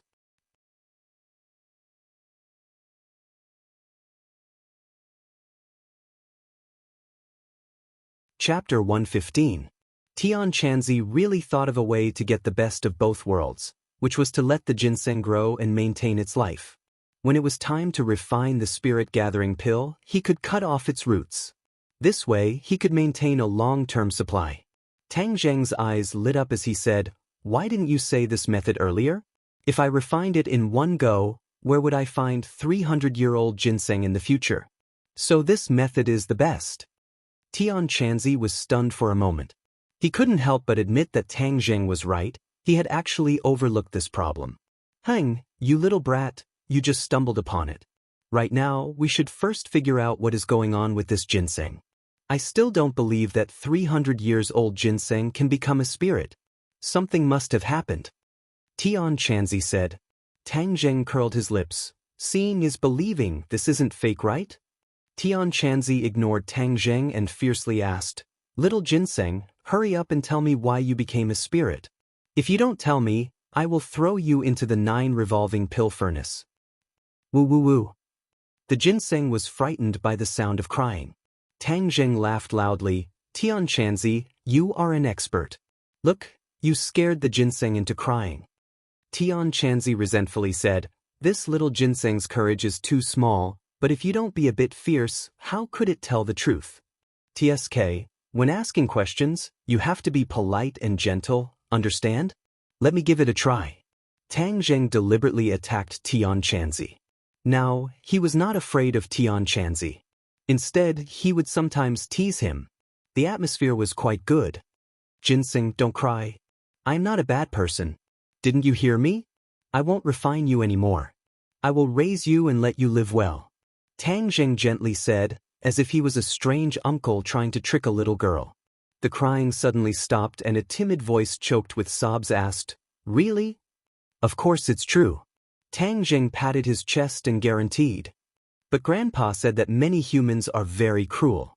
If they catch us, they will eat us. Grandpa was caught by humans. Ginseng was still in disbelief. There are also good and bad people. Those are all bad people. I'm a good person. I won't eat you, Tang Zheng said shamelessly. He had clearly wanted to refine it just now. Good man. The ginseng muttered these 2 words softly, as if trying to understand the meaning. She said, Grandpa seemed to have said that there are good people. Just like us ginseng, there are bad ginseng who steal other ginseng's spiritual energy. Grandpa said that they are bad ginseng. Bad ginseng. Tang Zheng laughed involuntarily. There was such a saying. Little brat, don't laugh, this little ginseng isn't wrong. Ginseng is a race, and there are good and bad ones.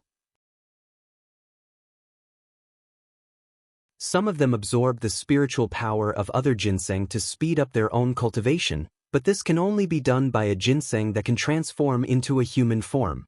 Tian Chanzi said, not finding it strange. Tang Zheng couldn't help but sigh. It seems that ginseng's world is also very complicated. Not only are there external problems, there are also internal problems. Little ginseng, you still haven't answered me. You are only 300 years old. How did you become a spirit? Tian Chanzi asked, unwilling to give up. The ginseng timidly said, this is all because of Grandpa. Before he was caught by humans, he passed on his life's spiritual energy to me. That's why I gained spiritual intelligence. Tian Chanzi suddenly realized, so that's the reason. I said that under normal circumstances, a 300-year-old ginseng can't become a spirit. But even so, it can be seen that your grandpa's cultivation is very high. Otherwise, even if a normal ginseng passed on its spiritual energy to another ginseng, it still wouldn't be able to gain spiritual intelligence. The ginseng could hear that Tian Chanzi was praising its grandpa. It proudly said, my grandpa is the most powerful. Grandpa told me to hide, but I was still caught. All right, now that you have met me, you will be fine. Under my protection, you will be able to grow strong. Tang Zheng had never raised a ginseng before. Moreover, it was a 300-year-old ginseng. Just thinking about it made him a little excited. The ginseng hesitated for a moment and said, thank you, Master. In the future, with Master protecting Linger, Linger won't be afraid. Master? Why are you calling me Master? Tang Zheng was shocked. Master doesn't eat Linger and is even willing to protect Linger. Linger is of course willing to recognize you as Master. Tang Zheng was baffled. He hurriedly asked Tian Chanzi, what's going on? After these spiritual beings become spirits, they do not have the ability to protect themselves. If they do not find a master who can protect them, then they will end up dying. This little ginseng is quite smart. It seems like its grandpa has also increased its intelligence by quite a bit. Since it has recognized you as its master, then just accept it. This is not a big deal, so why make a fuss about it? Tian Chanzi said. Tang Zheng took a long time to recover. He had actually become the master. He stared blankly at the ginseng and asked, you are called Ling? Yes, this is the name that Grandpa gave me. Grandpa said that I have grown up and needed a name, so he gave me this name. Linger really likes it. Linger's voice was clear and crisp. It was indeed very likable. All right, since you have recognized me as your master, then I will protect you in the future. But let me say this first. In the future, I will still need to refine spirit-gathering pills. I will also need your roots. You won't mind, right? Tang Zheng asked a little embarrassedly. The ginseng had already recognized him as its master, but he still had to use a knife to cut it. It was a little cruel. Unexpectedly, Linger said indifferently, it's just a few roots. Master can use them as he pleases. Moreover, since Linger has recognized Master, then no matter how Master treats Linger, Linger will not have any complaints. Tang Zheng let out a sigh of relief. It was good that she did not have any complaints. Tian Chanzi looked at him with disdain and said, look at your useless appearance. It's just a little ginseng. Is there a need to be like this? Even when I subdued my flame dragon beast, I was not like you. Flame dragon beast? Tang Zheng opened his eyes wide with interest. This was the first time he had heard of this kind of beast. It's a type of demonic beast. Who knows how many times stronger than a little ginseng like you? It can swallow you in one bite. Then where did your flame dragon beast go? Tian Chanzi said sadly, it died. It died trying to save me. Seeing that he had touched on his sore spot, although Tang Zheng was very curious about how strong a demonic beast the flame dragon beast was, he quickly changed the topic. How do you raise this ginseng? It's simple. Find a large flower pot and plant it in it. Keep it in a cool environment. At night, it will automatically absorb the spiritual energy from the moonlight. This way it can grow. It's that simple? Tang Zheng was shocked. Wasn't ginseng a very precious treasure? How could it be so easy to raise? It was even simpler than flowers and plants. That's an ordinary ginseng. This little ginseng has spiritual intelligence, so it's not an ordinary ginseng. The most important thing for it is to absorb the spiritual energy of heaven and earth. Everything else is not important. Then I'll quickly find a flower pot and plant it.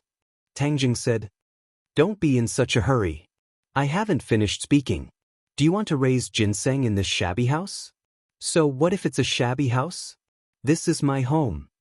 Tang Jing said snappily. I don't mean to make fun of you. It's just that the environment here is not suitable for ginseng. You see, your house doesn't even have a big window. Where can the moonlight shine? So you have to change your house. Change my house. Tang Jing had lived here for 18 years and never felt that there was any problem. So even if he had a few 100,000 yuan, he had never thought of changing his house. However, Tian Chanzi reminded him that now that he had a few 100,000 yuan, he did not need his grandfather to pick up junk every day. His grandfather was old and worked too hard. Now he should be enjoying life.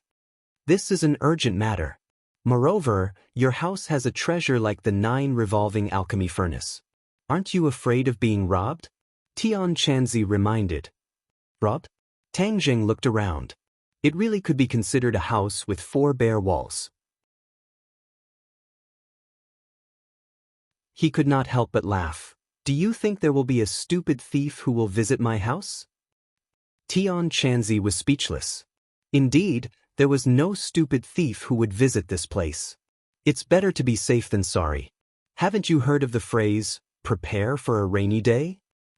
Moreover, if you lose these 2 treasures, you won't even have a place to cry. I forgot one thing.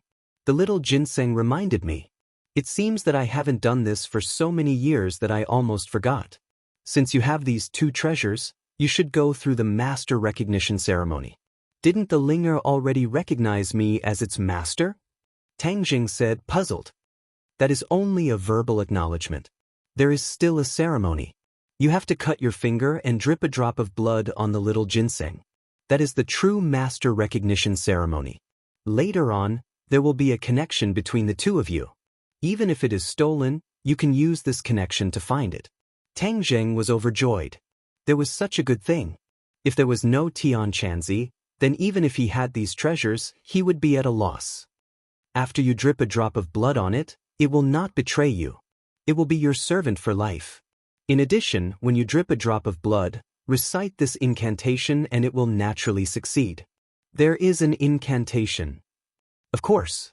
Otherwise, do you think that if a mortal accidentally drips a drop of blood on these treasures, they will recognize him as their master?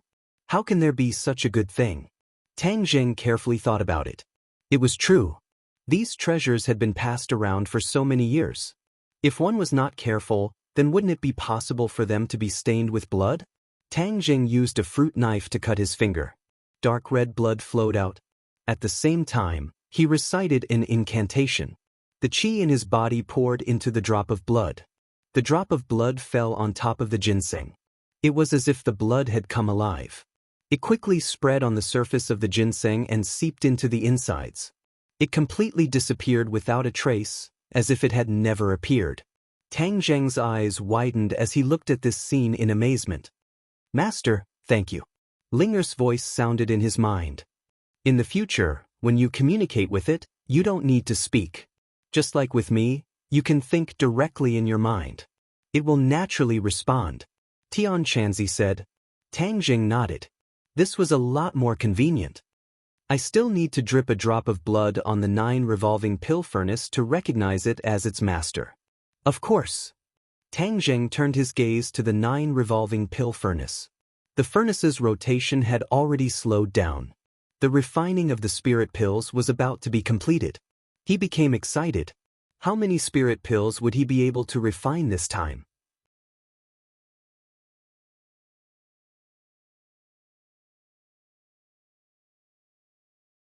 Chapter 116. When the time came, the 9 revolving alchemy furnace stopped rotating and a fragrant smell slowly rose from the furnace, making one feel relaxed and happy. Sogu 360, So search. Many golden pills were quietly lying at the bottom of the 9 revolving alchemy furnace.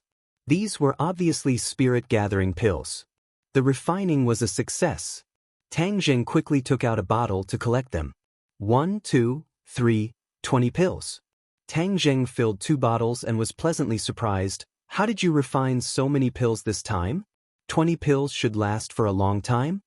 When he refined the life-continuing pill, he only refined 3 pills, but this time he refined 20 pills. Moreover, The raw materials did not seem to be much. Tian Chanzi said as a matter of fact, "This is the benefit of a magic weapon. If you had used the 9 revolving alchemy furnace to refine the life-continuing pill, you wouldn't have only refined 3 pills." Tang Zheng was like a poor man who suddenly became rich overnight. He was a little excited as he carefully put away the bottles and prepared to drip his blood on the 9 revolving alchemy furnace to recognize it as its master. However, he discovered something strange. "Tian Chanzi, did you notice that the 9 revolving alchemy furnace has become smaller?" Tang Zheng suspiciously asked. Tian Chanzi muttered to himself for a moment before saying, "It is indeed so. This is because the furnace is automatically upgrading." 37. Upgrading? Yes, didn't I tell you that the 9 revolving alchemy furnace can be restored to an Earth-level magic weapon in the future? Every time you refine a pill, it will absorb part of the pill's spiritual nature and level up a little. Doesn't that mean that if I use it to refine pills, its level will slowly recover? Tang Zheng was pleasantly surprised. Of course, but it is only a yellow-level magic weapon. The road is still long, so take it slow. Tang Zheng touched the 9 revolving alchemy furnace and felt a cool sensation in his palm. "You said that it is getting smaller and smaller.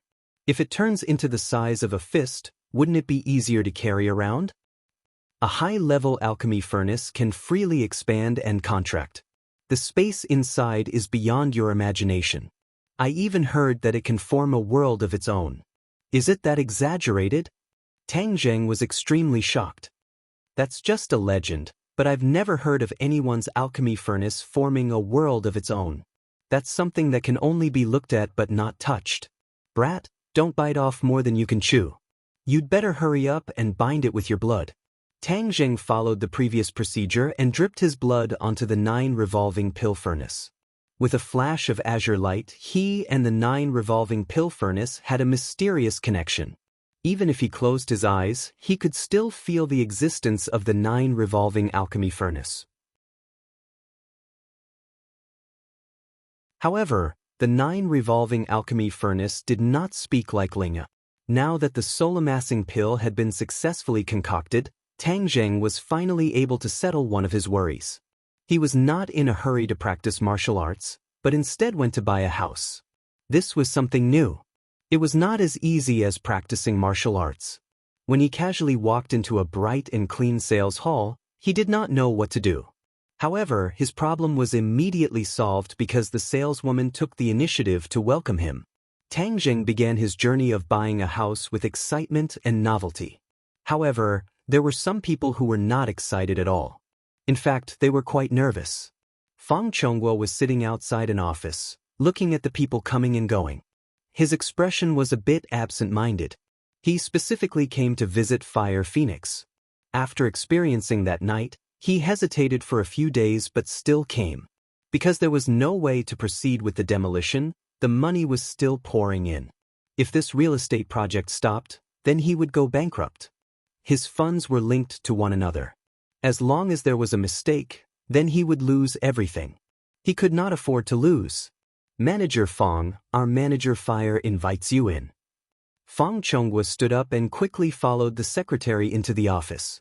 Fire Phoenix was standing in front of the huge floor-to-ceiling window overlooking the building. Her eyebrows were slightly wrinkled. No one knew what she was thinking. "Manager Fire, Manager Fang is here," the secretary said. Fire Phoenix turned around. This time, she was not dressed in martial arts clothes. Instead, she had changed into a sand-colored business suit, giving off a white-collar aura. Fang Chonghua already had a new understanding of Fire Phoenix. These past few days, he specifically inquired about Fire Phoenix and Lin Hu's background. If he didn't inquire, then he wouldn't know. Once he inquired, he was shocked. These two people turned out to be ordinary balance, famous big shots in the underworld. This was really beyond his expectation. What made him even more surprised was that Tang Zheng and these big shots actually had such a close personal relationship. This made him both shocked and frightened. In short, his perception of Tang Zheng had undergone an earth-shattering change. Therefore, these past few days, he did not deliberately prevent his daughter from contacting Tang Zheng. Fang Chonghua had been doing business for so many years. Of course, he knew that people in the underworld could not be easily provoked. He also did this before. He stayed away from them and lived in peace. That was because his previous business did not need to deal with these people. Now that he had entered the real estate business, he realized the importance of relationships in the underworld. First of all, this demolition involved relationships in the underworld. He also truly understood why Fire Phoenix's demolition went so smoothly. Because she was a big shot in the underworld. Naturally, she had her ways. Moreover, the follow-up construction involved earth, stone, and other links. It was inevitable that there would be more or less contact with people in the underworld. The water in the real estate business was too deep. In the past, he only envied others for making a lot of money, but he did not consider the risks. Now that one of his feet had fallen in, it would be difficult for him to withdraw. Therefore, he could only hope to have a good relationship with these people. Manager Fang, please sit. Fire Phoenix's heroic spirit converged a lot. She now had a woman's unique elegance. Manager Fang, I heard you want to cooperate with our company? Fang Chonghua nodded his head. Yes, this is the purpose of my visit today. I want to discuss the cooperation with Manager Fire. I have a piece of land that needs to be demolished. Before he could finish his words, Fire Phoenix waved her hand, indicating him to stop. Fang Chonghua blankly looked at her. He did not know what she meant. Fire Phoenix looked at him with a smile that was not a smile. Seeing this, his scalp went numb. He blankly asked, Manager Fire, is there a problem? Do you know Tang Zheng? Fire Phoenix went straight to the point and asked. Fang Chonghua was stunned for a moment. He did not know why she would ask this question. Manager Fire, let's talk about the cooperation first. We can talk about this later. See the guest out. Fire Phoenix said with a cold expression. Fang Chonghua was stunned. What was going on? I didn't even finish speaking and she didn't want to talk about it anymore. Looking at her ice-cold expression, Fang Chonghua felt as if he had fallen into an ice cave. He felt a chill run down his spine. But his reaction was very quick. He immediately realized that Fire Phoenix was more interested in Tang Zheng than business. He felt a huge sense of defeat and hurriedly said, Then let's talk about Tang Zheng first. Fire Phoenix's cold expression disappeared by a lot. She put on an expression of listening attentively. Fang Chonghua's heart was filled with a huge sense of powerlessness as he said, Tang Zheng is an orphan. He was adopted by an old man who scavenged for scraps. He is currently studying at Pengqing International School. In the past, his grades were very good, but now his grades are very bad. He is the last in the entire school. Fire Phoenix's lips curled up. She did not think that what Tang Zheng said was true. He really was the last in the entire school. Interesting. As for other aspects, he is no different from other people of the same age. Fang Chonghua was also very puzzled about Tang Zheng's situation. On the surface, there was nothing special about him. But why were these powerful people interested in him? Why were the people of the underworld so respectful to him? Even the Fang family was courteous to him. He felt that the world was in complete chaos. He was unable to find north. It's that simple? Fire Phoenix asked with dissatisfaction. This was the result of her investigation. But it clearly did not match the actual situation. It's that simple. Fang Chonghua said. Then do you know what his relationship with Lin Hu is? Fang Chonghua blankly shook his head. If only he knew earlier. But this matter was too strange. How could Tang Zheng be related to people of the underworld? Fire Phoenix could not hide her disappointment as she said, Your daughter is his girlfriend. Don't tell me you don't have any other information? Fang Chonghua revealed a trace of awkwardness as he shook his head. Manager Fang, don't blame me for not teaching you. Not making use of useful resources and rejecting them is not something a businessman should do. That's all I have to say. Please leave. Fire Phoenix finished speaking and returned to her seat. She buried her head in the documents and no longer paid attention to him. Fang Chonghua felt as if he had been paralyzed. His head buzzed as he did not understand why things had turned out this way. Fire Phoenix clearly did not want to cooperate with him.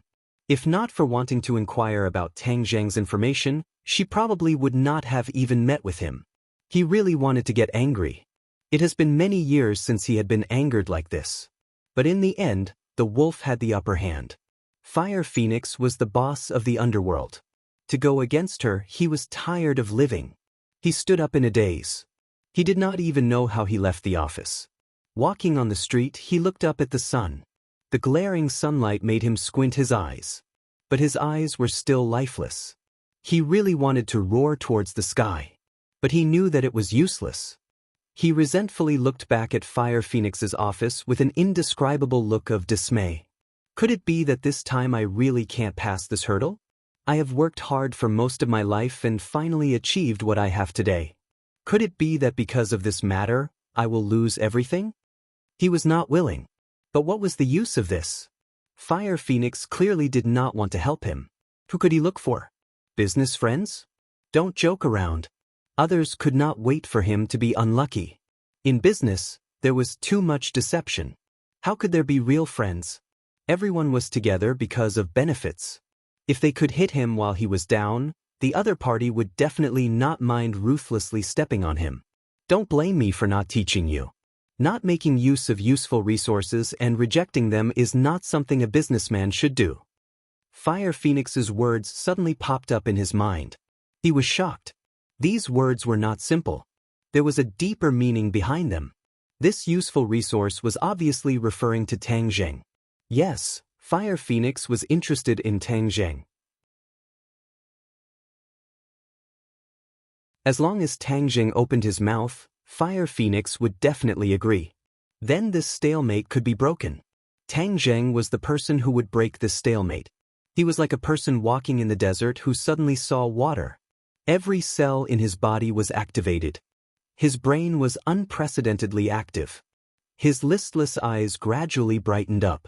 He wanted to find Tang Zheng.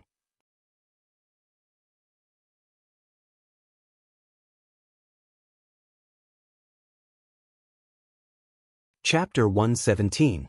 Fang Chonghua immediately returned home, preparing to have his daughter find Tang Zheng. Shi Mengqin was frightened by his anxious appearance and immediately asked for the reason.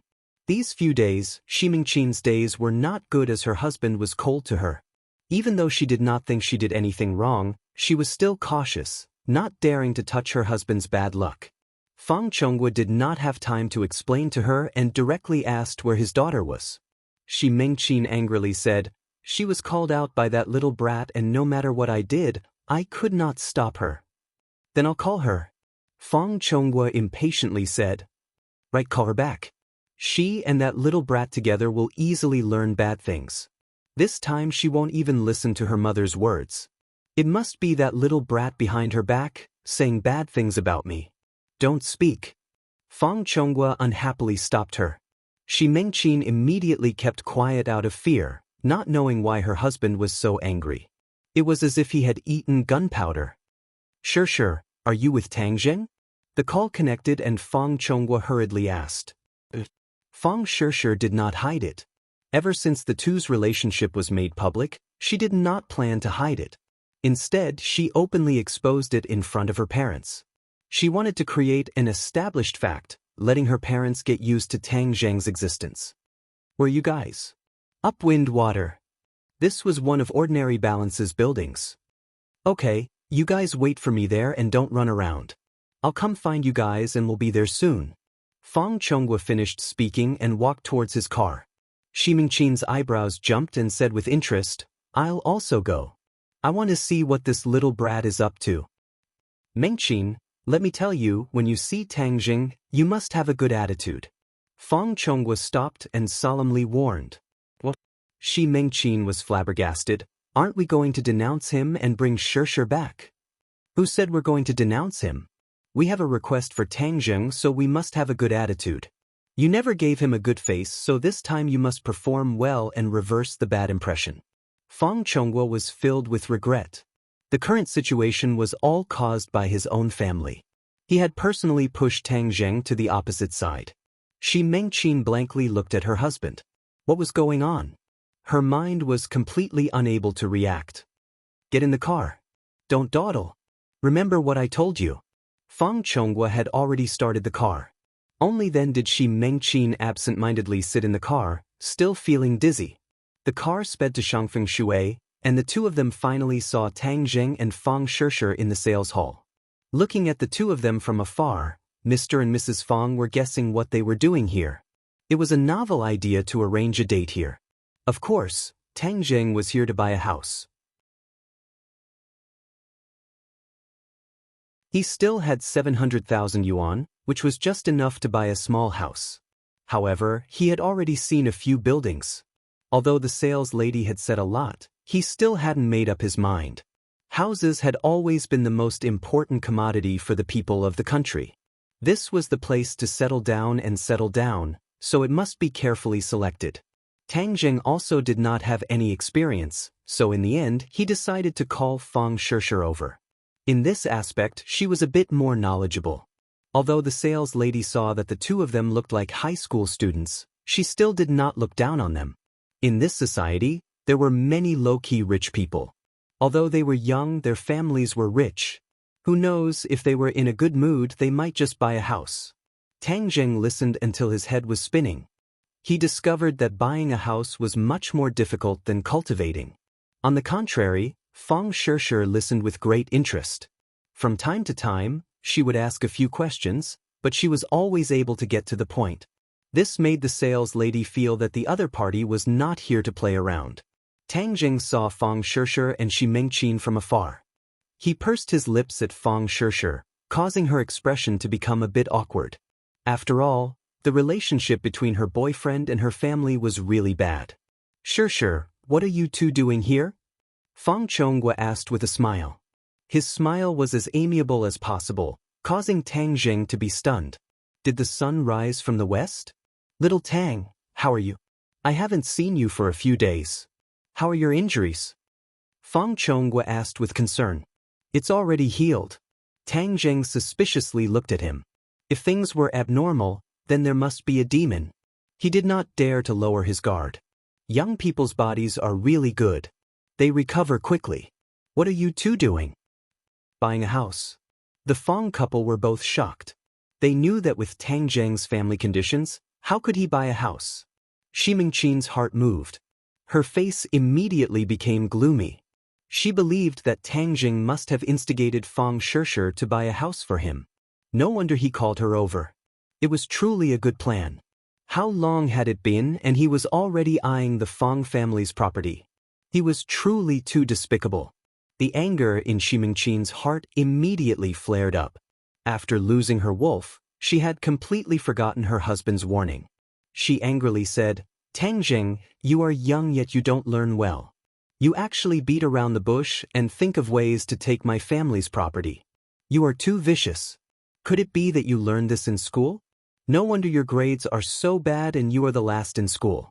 Once these words were spoken, the entire room was silent.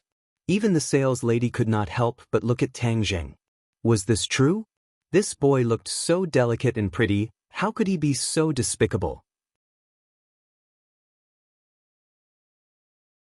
Tang Zheng froze for a moment.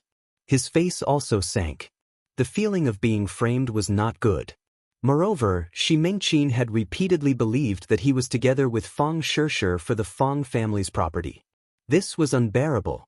You are not only insulting me, you are also insulting your daughter. Do you understand? Tang Zheng's tone became even more serious. You still dare to twist words and resort to sophistry. I will let everyone see your true face. Don't think that I don't know what you are thinking. Xi Mengqin became more and more energetic as she spoke. Fang Shishir was so angry that her entire body trembled. She was both heartbroken and angry. Why couldn't her own mother support her? Why did she have to oppose her and even insult Tang Zheng like this? Mom, how can you be like this? This is not what you think. It is Tang Zheng who wants to buy a house with his own money. Where does he have the money? Do you think that he can rely on his grandfather who picks up junk to earn money to buy a house? What a joke. He will definitely make you pay in the end. You silly girl. Xi Mengqin continued to ridicule. You shut up. Suddenly, Fang Chonghua loudly roared as he angrily stared at his wife. He wished that he could skin her alive. He came to ask for help from Tang Jing, but not only did she not help, she even added fuel to the fire. This time he was truly finished. Chonghua, what I said was the truth. We must guard against this little brat's sinister intentions. Shi Mengqin continued to blabber on but saw a palm flying towards her. A crisp slap sounded out and her voice came to an abrupt stop. Shi Mengqin was dumbstruck as she stood there like a wooden puppet. She simply could not believe what had just happened. Fang Chonghua slapped her. He was her husband and had never hit her before. This was the first time. Fang Chonghua's face became the color of pig liver. His lungs were about to explode from anger. Everyone else was also stunned, especially the sales lady. From the start, she could tell that this couple was rich because they came out of the luxurious car outside. But the key point was what was going on. The wife was shouting herself hoarse and criticizing the little handsome boy while the husband was flustered and exasperated as he slapped her. Even acting in a movie did not have such ups and downs. Dad? Fang Shishir stared at her father. Don't listen to her nonsense. She doesn't understand anything. Fang Chonghua said with a lingering anger. Shi Mengqin finally came back to her senses. The pain on her face was very clear. This was not a dream but reality. She said with fear and anger, Fang Chonghua, you actually dare to hit me. Shut up. Do you think you haven't lost enough face? Fang Chonghua roared. Shi Mengqin saw an unprecedented anger on her husband's face. Her heart trembled as she finally felt a bit of fear. She did not dare to speak again. Dad, don't be so fierce. It's so scary. If you have something to say it properly. Fang Shishir advised but still felt as if she was in the clouds. Fang Chonghua squeezed out a smile at his daughter and said, if only your mother was as reasonable as you. Then he looked at Tang Zheng and made his tone as amiable as possible and said, Tang Zheng, don't be angry at her. She is used to being unreasonable. Tang Zheng did not bat an eyelid as he had already seen some clues. Last time, Fang Chonghua did not have such a good attitude towards him. There must be a reason for this 180-degree change. Seeing Tang Zheng not say a word, Fang Chonghua squeezed out a smile that was uglier than crying and said, you want to buy a house, right? You don't need to waste your money. Our family still has a few houses. You can choose one to live in. What? Everyone else was shocked. Just now, Shi Mengqin was still saying that Tang Zheng was doing this for the Fang family's property. Now, she took the initiative to give him a house. This change was just too big. Tang Zheng suddenly stared blankly at Fang Chonghua. He did not come back to his senses as he stared blankly at Fang Chonghua. The sales lady stared at this group of people as if they were aliens. This little handsome brother's charm was just too great. He did not even conquer his mother-in-law and instead conquered his father-in-law. Moreover, from the looks of it, his father-in-law seemed to be trying to curry favor with him. But didn't they just say that this little handsome brother's family was poor? Could it be that the world has changed and the poor are now so popular that the rich like to give to the poor? In short, this change made everyone present feel that it was inconceivable. Shi Mengqin clearly wanted to flip out but was afraid of her husband's anger, so she did not dare to speak. In the corner of the sales hall, a graceful figure looked at this scene with interest. It was hard to hide the shock on her face, but there was also a trace of anger in her eyes as her gaze focused on Tang Zheng. This person was Lu Qingmei. She hatefully thought, Tang Zheng, you actually dared to lie to me. You said that you were taking a leave of absence to recuperate at home. This lively appearance, where does it look like you are recuperating? Moreover, you came to buy a house with Fang Shishir and so many things have happened. I think you just want to avoid your promise with me and not participate in the monthly exam. Just you wait, I will definitely take care of you. Tang Zheng never would have thought that he would bump into Lu Qingmei when he came to buy a house because she was also buying a house. You're tuning in to the Dreamy Chapters YouTube channel. We're so grateful for your support and don't forget to subscribe to join us on this incredible journey through captivating stories.